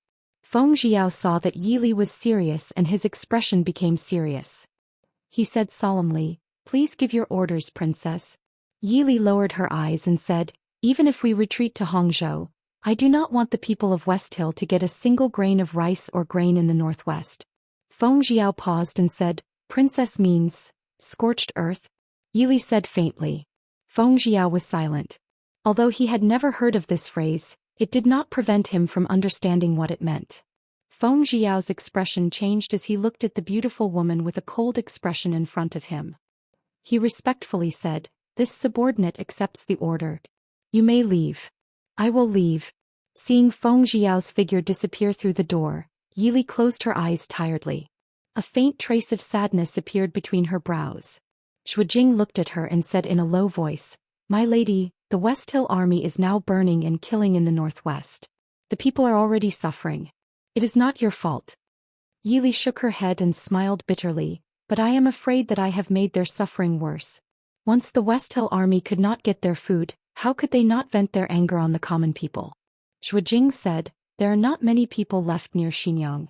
Yili raised her hand and rubbed her forehead. She said softly, fine, go prepare. Even if we leave, we can't leave in vain. We have to leave some gifts for the people of West Hill before we leave. Qin Feng's eyes lit up. He stepped forward and said, Princess, I request to stay behind to cover the retreat. Yili looked at him and asked, what ideas do you have? Qin Feng smiled embarrassedly and said, I do have some ideas, but the secrets of heaven cannot be divulged. Yili's lips curled up slightly. She smiled and said, I happen to have some ideas as well. Why don't we discuss them together? It was not just Qin Feng. Shuijing and the others also became spirited. Qin Feng said loudly, I will obey. Early October, after several days of relentless attacks, and more than a month later, the West Hill army once again aggressively charged into Suncrete City. However, this time what greeted them was not a ground full of gold and silver, nor was there any food or military supplies. There wasn't even any panicking people. What appeared in front of them was a completely empty city. Other than the sounds they made, there was no other sound in the entire city. All the residents in the city had long since left. Not even a grain of food could be found in the empty houses. All of the shops had either been emptied or destroyed on the spot. Even the wells in the city had been thrown in with a lot of debris. It would take a lot of effort to refill them. Chapter 351. The leader of the vanguard rode on horseback with an ashen face as he stared at the empty city in front of him. General, there's not a single person left in the city, reported the soldier who had been scouting ahead. Bastard. The leader of the vanguard was furious. It wasn't clear if he was cursing the soldiers of the Dechu state or himself. After cursing a few times, he could only send someone to report to Genom of Gojoseon, who had yet to enter the city. What's that? Asked the vanguard with a frown as he pointed at an inconspicuous black object at the corner of the street. The soldier standing in front of his horse went forward to examine it. After a while, he returned with some confusion and reported, General, it seems to be some tung oil and tallow water. Probably fell when the Dongchu people were fleeing. The vanguard's brows were tightly knit together as he felt that something was wrong. Looking around carefully, he discovered that there were many such traces. Moreover, the air seemed to be filled with the thick smell of alcohol. When they had first entered the city, there were several wine shops along the street, so they hadn't noticed. But now that they looked carefully, they discovered that the smell of alcohol was too strong even outside the wine shops. Before they had time to think about it, the window of a building beside the street was suddenly pushed open from the inside. A man dressed in black coldly glanced at the people below. He quickly knocked an arrow on his bow and then disappeared through the window. These actions were all completed in an instant. By the time everyone reacted and shot at the window, the man had already disappeared through the window. Fire! Suddenly someone screamed. A cluster of sparks suddenly appeared on both sides of the street and spread out in an extremely short period of time. Ambush! Retreat quickly! At the same time, Xinyang City became noisy again. There's a fire at the city gates. A loud boom came from the city gates. Then they saw flames shoot up into the sky. Even from their position in the city, they could clearly see the red light on the horizon. It was easy to imagine how fierce the fire was. Quick! Put out the fire! The Xiling army immediately fell into chaos. Putting out a fire was easier said than done. Shilling City was already dry and short of water. The few wells they had were either sealed or buried. The only liquid that could be found in the second city was wine. As if on purpose, these jars were placed outside the taverns. Some of them were even placed on the side of the street. As long as someone accidentally broke the jar, it would cause an even bigger fire. Suncreed City, which should have been filled with songs of victory, was now ablaze with flames and cries of agony. On a mountain peak several li away from Suncreed City, Yili gazed at Suncreed City in the distance, which had already become a sea of fire. She sighed softly. Suncreed is destroyed. Qin Feng stood behind Yili and draped a thin cloak over her shoulders as he said, Wang Fei does not need to worry. In reality, most of the buildings in Xinyang City are made of mud and stone. Even if most of the buildings are burned down, it won't be too difficult to rebuild them. Furthermore, we will be able to wipe out at least 50,000 of the Western Mausoleum's troops without sacrificing a single soldier. Rather than leaving Suncreed City for the Western Mausoleum to live in, it would be better to burn it down. Yili smiled faintly. Gathering the cloak around her, she turned and said, Let's go. After this battle, Genom of Gojoseon's anger will not be small. We need to hurry to Hangzhou. Is Wang Fei. Suncreed City was indeed made of mud and stone as Qin Feng had said. It was not a good fuel. But even so, everyone had lost an entire day. Because the city gates were blocked by fire, the people inside the city could not leave, and the people outside the city could not enter. When the fire finally weakened on the second day and the soldiers outside the city could enter, the people inside the city were almost completely wiped out. Even those who had not been burned to death by the fire had suffocated to death from the billowing smoke. The originally grand and magnificent Suncreed City was now pitch black, giving off a feeling of death. When Genom of Gojoseon stepped into Suncreed City, his expression could not be described as simply gloomy. It was completely sinister. Looking at the ruins in front of him, the smoke that had not completely extinguished on both sides of the street, and the foul smell in the air, Genom of Gojoseon's expression was ferocious and sinister. Gritting his teeth, he said, Yili. The generals that followed Genom of Gojoseon in were all trembling in fear, afraid that they would say or do something wrong to anger the gloomy Genom of Gojoseon. After a long time, Genom of Gojoseon suddenly raised his head to the sky and laughed. Good. Who would have thought that after 10 years I would be able to meet an opponent? Mo Lufeng, your good daughter-in-law. Yili, if I don't capture you alive, I swear that I am not human. Pass down Ai's orders. Anyone who captures the king's consort alive will be rewarded with 10,000 taels of gold and the title of Marquis of 1,000 households. Hearing this, everyone was shocked. This kind of reward was almost comparable to the reward given to the founding princes of the past. Genom of Gojoseon turned around and scanned the surroundings. With a cold laugh, he said, Leave some people to guard Suncreed City. The rest of the army depart for Hangzhou. Yes. Hangzhou City. Hangzhou was not the largest city in the northwest, nor was it the most fortified city in the northwest. However, due to its geographical location, the Shilling army had been blocked by the Maoist army and had not been able to get close to Hangzhou City.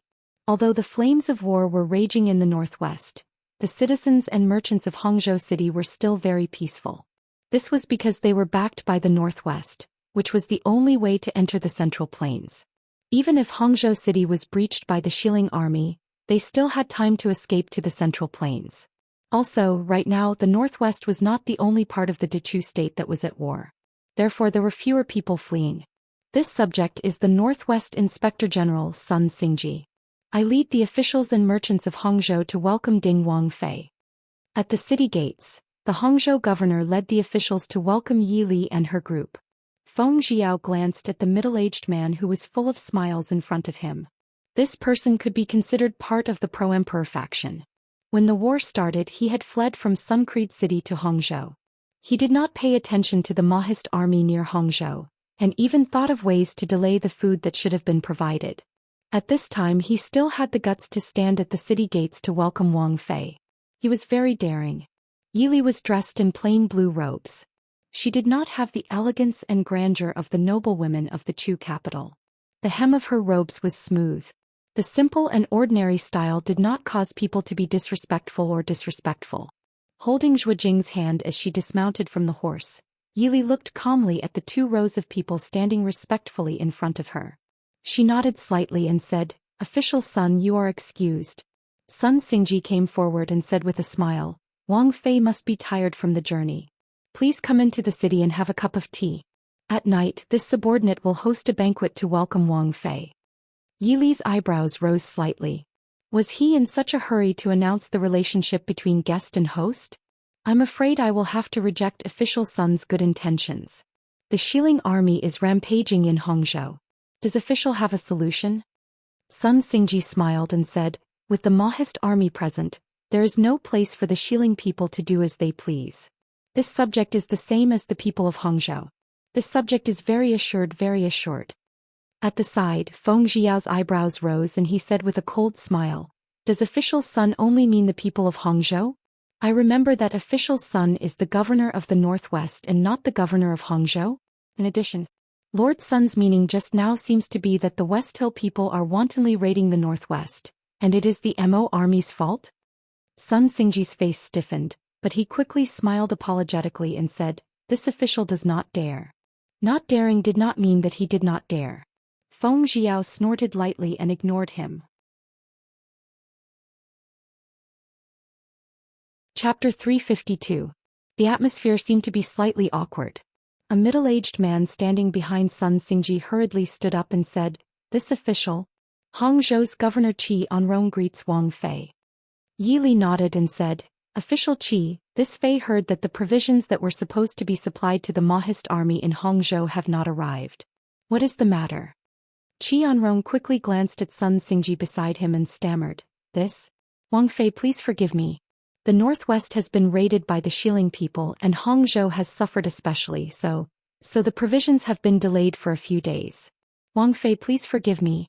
Yi Li smiled faintly and said, "So it is like this. It has been hard on Official Qi." Hearing Yi Li's words, Qi Anrong couldn't help but wipe the sweat on his forehead. His eyes that were slightly blue from excessive alcohol and women trembled slightly. He smiled apologetically and said, "I don't dare. I don't dare." Shuijing looked coldly at the crowd and said, "Still not moving out of the way? Do you want Wang Fei to rest outside the city?" Qi Anrong hurriedly moved out of the way and made a path. "Wang Fei, please, Wang Fei." Yi Li was about to walk into the city when Sun Xingji's voice came from behind her. "Wang Fei, please wait." Yi Li turned back and looked calmly at Sun Xingji. Her beautiful brows rose slightly as she waited with a smile for him to continue. Sun Xingji looked around and swallowed before he puffed out his chest and said, "Wang Fei has come to Hongzhou. The officials and people of Hongzhou naturally welcome you. But the Maoist army cannot enter the city with Wang Fei." Yi Li smiled and asked, "Why?"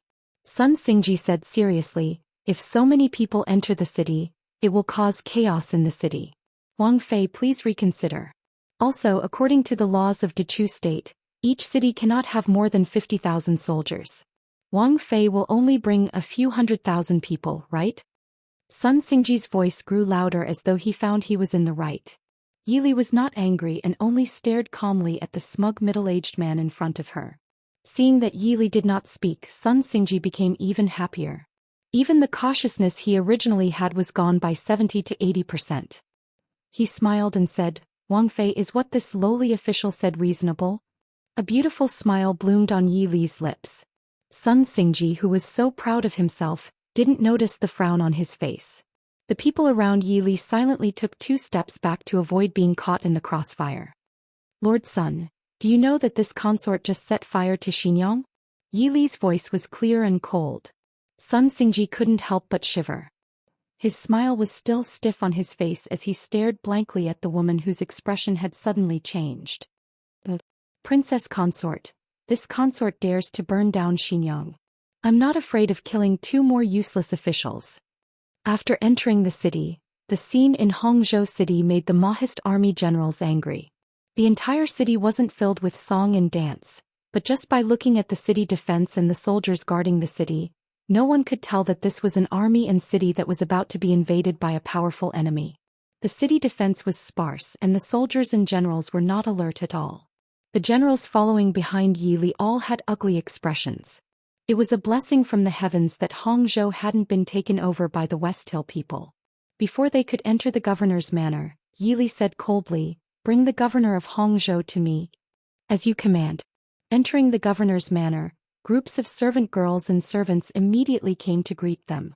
The first few well-dressed noblewomen led a few young girls who were also adorned in jewelry to greet them. This concubine respectfully welcomes Wang Fei. Yi Li casually swept a glance. Just by looking at the quality of the clothing of the noblewoman at the front, she knew that these were the womenfolk of Sun Xingji and Qianrong. Sun Xingji's governor's manor had originally been in Xinyang. Ever since he fled to Hangzhou with his wife and children, he had been temporarily living in the governor's manor. Somewhat irritated, Yi Li glanced at the bejeweled womenfolk in front of her. She waved her hand and said, "Take them away." After speaking, she directly walked past the dazed womenfolk and headed for the main hall. The Mahist army's speed was naturally unquestionable. By the time Yi Li's group reached the main hall of the governor's manor, the general of Xinyang City had already been brought to the gate. Yi Li glanced at him and discovered that he wasn't among the people who had come to greet them at the city gates. Stepping into the main hall, Yi Li walked to the table and sat down. Sun Xingji and Qianrong also walked in one after the other. Seeing Yi Li seated high up in the main hall, Sun Xingji's expression changed slightly. "Wang Fei, the visitor, is a guest. How can a guest bully the host?" Yi Li's brows were tightly knitted. She was somewhat annoyed by this fearless Sun Xingji. Did he think that just because he was one of Mo Jingqi's people she wouldn't dare to do anything to him? Chapter 353. Sun Official. If there's nothing else, then go to the side. Ben Fei will talk with Sun Official after this matter is taken care of. Sun Xingji said discontentedly, "Wang Fei is a woman and should stay in the inner compound to manage the Ding Wang Fu for the prince. What right do you have to sit in the court and have people capture General Wang?" "What right do I have?" Yi Li smiled coldly and said, "Because Ben Fei is the highest commander of the Mahist army in the northwest." Sun Xingji's eyes widened and he said in disbelief, "Are you joking? How can the commander of the Mahist army be a woman? Even if you are the Ding Wang Fei, you don't have the right to order people around in Hangzhou." Yi Li was too lazy to pay attention to this person. She gave a look to Qin Feng. Qin Feng understood and waved his hand. Two guards came forward, one on the left and one on the right, and pressed Sun Xingji into a chair on the side. Sun Xingji was a scholar. No matter how hard he struggled, he couldn't overcome the two young and strong guards. He was suppressed to the point he couldn't move. Glaring angrily at Yi Li took a sip of tea. She smiled faintly and said, "If Sun Official insists on disturbing Ben Fei, then don't blame Ben Fei for being rude to an important official of the court." Sun Xingji gritted his teeth and said, "This official will definitely report to the emperor about the Ding Wang Fu." "As you wish." In this kind of situation, what difference did it make whether he reported or not? Yi Li's gaze turned to the other general who was also being held. "General Wang? Hangzhou's guardian General Wang Duo? What is your relationship with Wang Zhaorong of the palace?" Wang Duo struggled a few times to no avail. He raised his head and glared at Yi Li, saying, "Wang Zhaorong is Ben General's younger cousin. What does Wang Fei mean? Release Ben General. Don't forget Ben General is the guardian general of Hangzhou." Yi Li flipped through the files on the table and threw them down. They landed right in front of Wang Duo and said, "From now on, you are no longer the guardian general of Hangzhou. Take a look for yourself." Wang Duo did not pick up the file on the ground. Instead, he angrily said, "What does Wang Fei mean? This general's position was personally conferred by the emperor and the imperial court. Does Wang Fei think that it can be revoked with just one word from Wang Fei?" Yi Li smiled and took out a jade pendant. She waved it in her hand and said with a smile, "Then does this have the right to remove you?" Emperor Taizu's last wish was that in times of crisis during a war, the one who held the Yanzi jade pendant in the king's mansion could control all generals below the rank of great general in Dechu state. Or is General Wang not a general of the Dechu state? This. Of course, Wang Duo knew about the decree that Taizu had left behind. Yi Li casually threw the file to the side and said, "Qi Darren, don't be nervous. This Fei is not interested in Qi Darren's wealth, concubines and children." Hearing this, Qianrong's eyes brightened. He looked at Yi Li expectantly. Yi Li looked down and said lightly, "The war with the West Hill is imminent, Hangzhou City." Qianrong was very smart and quickly said, "It is this lowly official's duty to cooperate with Wang Fei to fight against the West Hill bandits. Wang Fei, please give me your orders." Yili looked up and said with a smile, "This won't make things difficult for Qi Darren?" Qi Anrong smiled and said, "How can it be? As long as Hangzhou is safe, it is good for everyone, isn't it? Wang Fei, please give me your orders." Yili nodded with satisfaction. "Very good. Since Qi Darren has made things convenient for me, this Fei will not make things difficult for Qi Darren. As long as Qi Darren manages Hangzhou City well, this Fei will take care of everything else. This lowly official understands. This lowly official will not disappoint Wang Fei." "Very good. Qi Darren, please go back first." After sending Qi Anrong off, Yili looked disdainfully at the disappearing figure and said, "Wang Fei, are we really going to let Qi Anrong off so easily?" Yili smiled coldly. "Let him off? That will depend on whether he is tactful. We have just arrived in Hangzhou. We can't offend everyone at once, can we?" This lowly official understands. The entire northwest, especially within Hangzhou, was filled with battles of various sizes almost every day. This time Yili was not personally leading the troops into battle. Instead, she was sitting in Hangzhou City and giving orders from afar. Because she was no longer alone. In her womb lived a small, almost undetectable baby. This was her and Mo Xiao's first child. Even though she had never been a mother, she knew that as a mother she had to protect her child. "Dr. Yang, how is it?" After taking the pulse, Yili pulled back her wrist and asked the young doctor in front of her. Dr. Yang respectfully said, "It's nothing serious." However, this lowly official will say the same thing. "Wang Fei, please do not overexert yourself. Otherwise, even if there is no danger, it will not be good for the little Shitzi in your womb." Yili nodded and said, "I will remember doctor's words. Thank you for your trouble." In that case, this lowly official will go and adjust Wang Fei's meals. Dr. Yang bowed his head and left. Chapter 354. After the doctor left, Zhuojing and the others finally raised their heads to look worriedly at Yili. Zhuojing frowned and said, "Wang Fei, for the sake of little Shitzi, Wang Fei should rest more." The others nodded. Yili grimaced and said helplessly, "How can I be negligent now? But you will have to work harder. The sooner you can take charge, the more free I will be." Zhuojing lowered his head in shame. "This subordinate is useless." Yili waved her hand and said with a smile, "It's not that you are useless. It is difficult for anyone to take charge in just 2 or 3 months. You have already done very well." Zhuojing was speechless and glanced at Yili. The few of them had followed Princess Consort since the beginning. It seemed that nothing could trouble Princess Consort since the beginning. Compared to Wang Fei, how could they as grown men not be incompetent? Many times he couldn't help but wonder if Wang Fei was a genius or if the Su family really taught her well.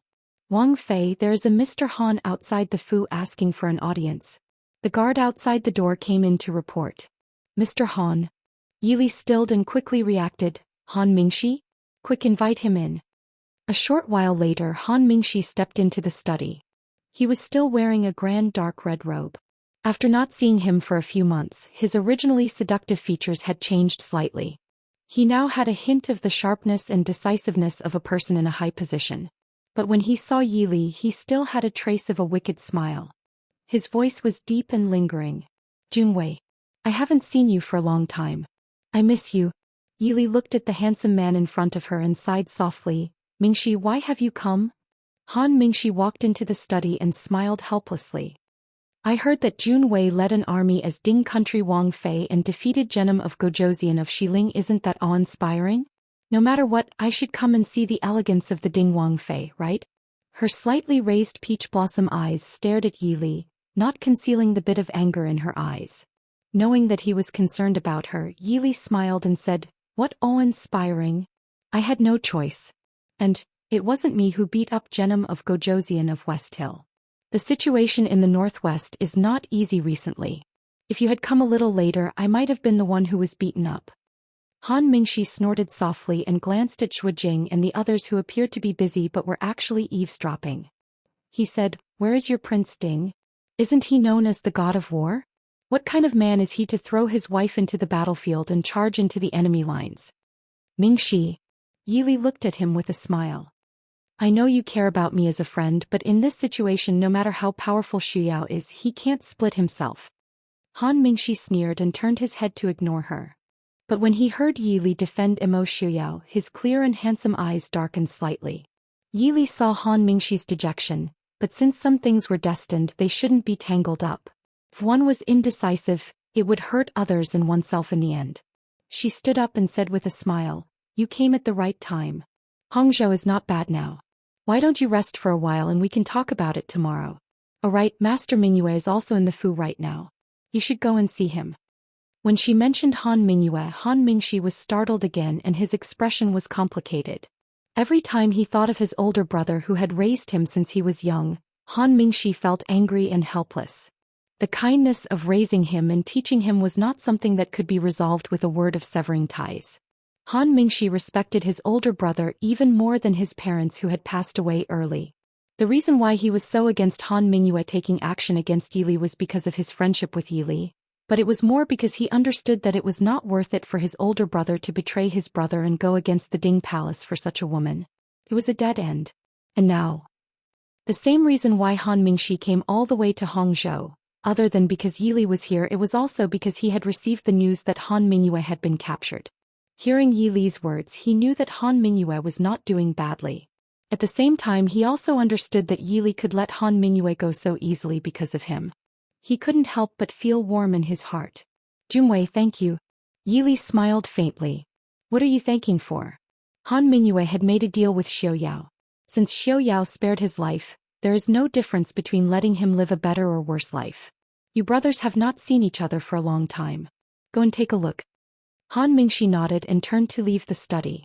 In the small courtyard, Han Mingyue sat leisurely in the corridor, looking at the withered chrysanthemum with only a few petals left. But his expression was not as relaxed as his sitting posture. His handsome brows were slightly wrinkled and from time to time, he would look at a closed window not far away. His handsome face was filled with worry. "Big brother." Han Mingxi's voice came from the corner. Han Mingyue was startled for a moment. He turned back to look at his younger brother whom he had not seen for a long time and couldn't help but smile bitterly. "Mingxi's qinggong is getting better and better. I didn't even notice it." Han Mingyue looked at him for a while before slowly saying, "Big brother, I did not use qinggong. You were the one who did not hear my footsteps." Following his gaze, although they had just entered Hangzhou City, Han Mingxi had already figured out the whole story of how Han Mingyue had been captured by Yi Li. Naturally, he also knew what kind of person could make his elder brother so worried. He frowned in disgust and said, "Big brother is still stubborn?" Han Mingyue looked at him quietly. After a long time he chuckled and said, "If you can understand, then how can it be called stubborn? Mingxi, after not seeing you for a while, you have grown up." Han Mingxi's face stiffened and he uncomfortably turned his head away. His heart was filled with mixed feelings. Since he was young, he had been mischievous and willful. He always saw his elder brother helplessly shake his head at him.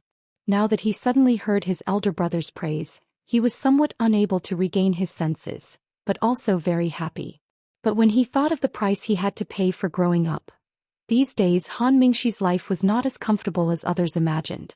When he first took over the Han family, it was when the world knew that Han Mingyue had defected to West Hill. Even with the protection of the Ding King's mansion, he still spent a lot of energy and thought to stabilize the Han family's foundation. Moreover, the Ding King's mansion had many capable people. How could they easily submit to a yellow-haired boy who had just submitted to the Prince Ding mansion? These days could be said to be the most fulfilling days that Han Mingxi had lived in the past 20 years. Han Mingyue naturally did not know that Han Mingxi had suffered. Although she felt guilty, she was also gratified that her younger brother was able to pull through. Furthermore, he was able to shoulder the burden of the entire Han family and was not implicated by her. She reached out and patted Han Mingxi's shoulder, softly saying, "It's been hard on you. Are you still blaming your elder brother?" Han Mingxi's eyes were hot, but he stubbornly turned his face away. When his emotions had calmed down, he turned his head to gaze at Han Mingyue and asked, "Junwei has already told me about your deal with Prince Ding. What does elder brother plan to do in the future?" Han Mingyue smiled faintly and said, "I'm afraid that there is no place for us in the Dechu state in West Hill. When all of this is over, I will take Zui Dai to live in seclusion in Nanzhou." Han Mingyue looked at him steadily and asked, "You are so sure that Zui Dai will go with you?" "Elder brother, to be honest, in terms of choosing women, you and Prince Ding are not just a little bit different.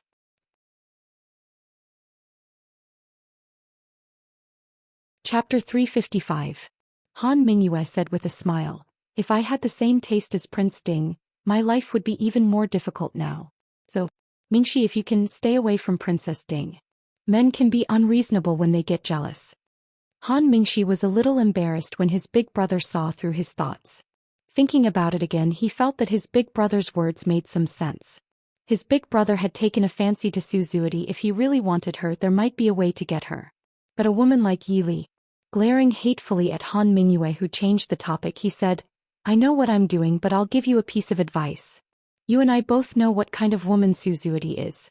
If you really want her to follow you obediently, why don't you try my method?"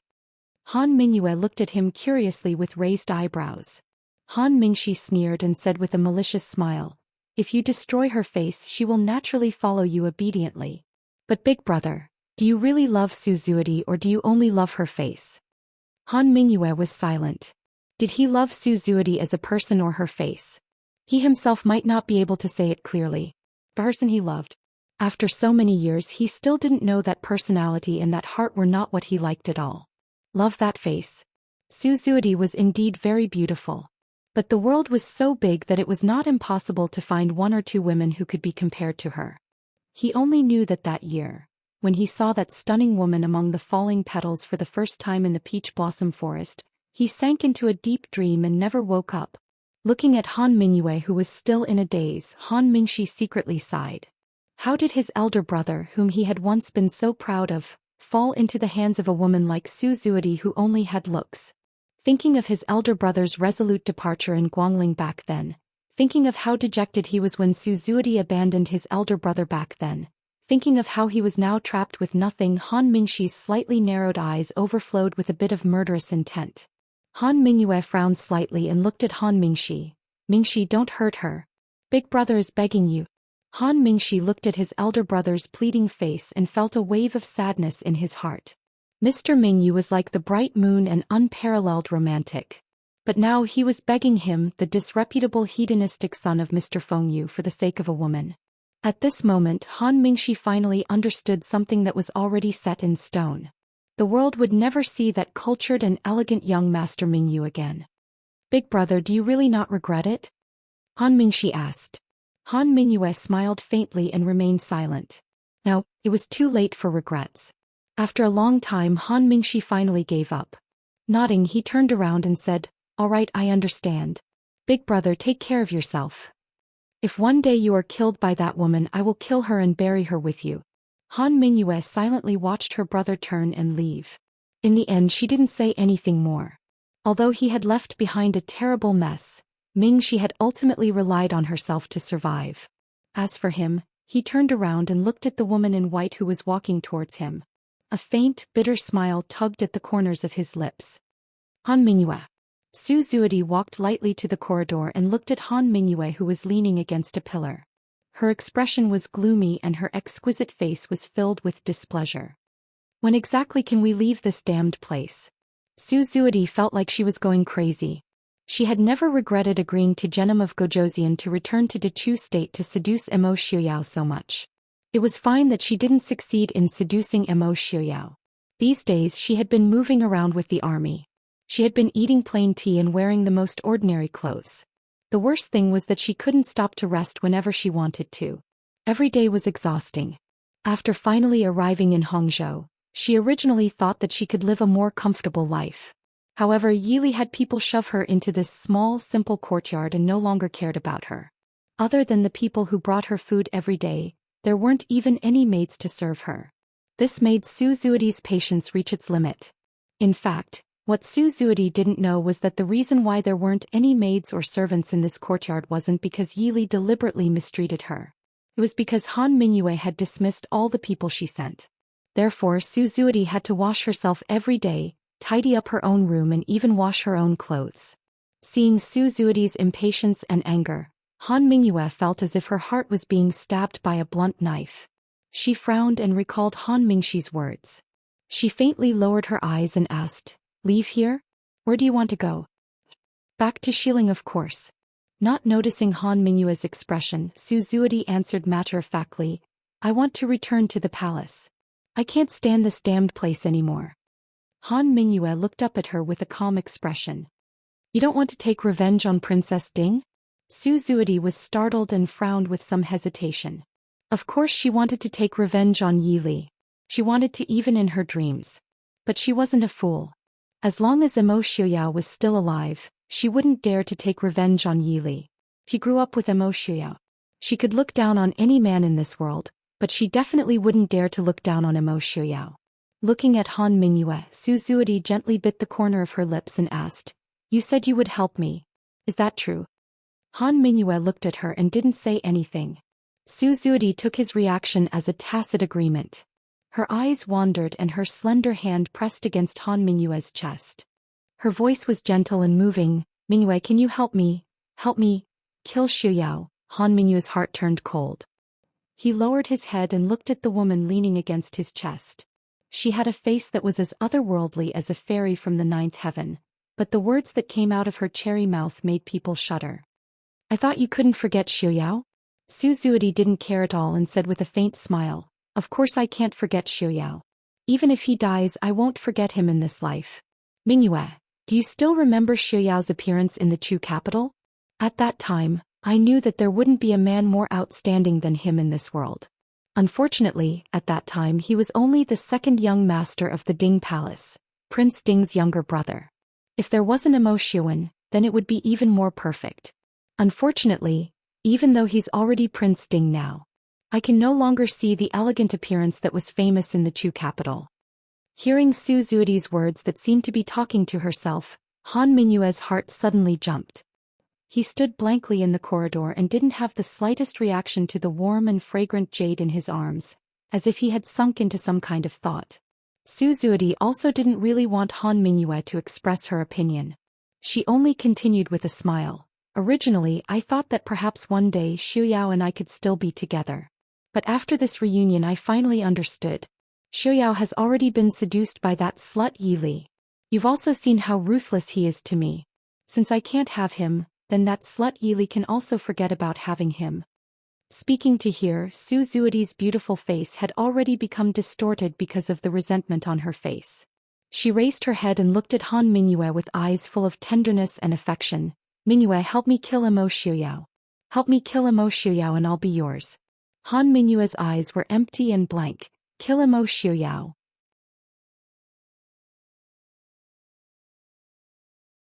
Chapter 356. Su Zuidi nodded and said softly, You know, I only like the strongest man in the world. Kill Emo Xiuyao. To prove that you are the strongest man in the world. Han Mingyue was silent for a long time, then suddenly asked, Do you want to come with me? You want to see Emo Xiuyao die with your own eyes? Su Zuidi's eyes flashed and she smiled sweetly.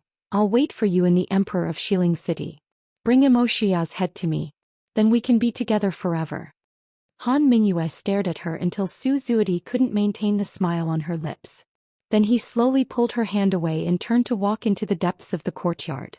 Su Zuidi was startled and looked at Han Mingyue's back in confusion. She was too used to Han Mingyue's demands. In fact, Han Mingyue had never really refused her. Even when she left him for the Western Tomb, no matter how cold Han Mingyue was to her, as long as she asked, Han Mingyue would definitely do it for her. But this time she suddenly felt a little uncertain. Mingyue.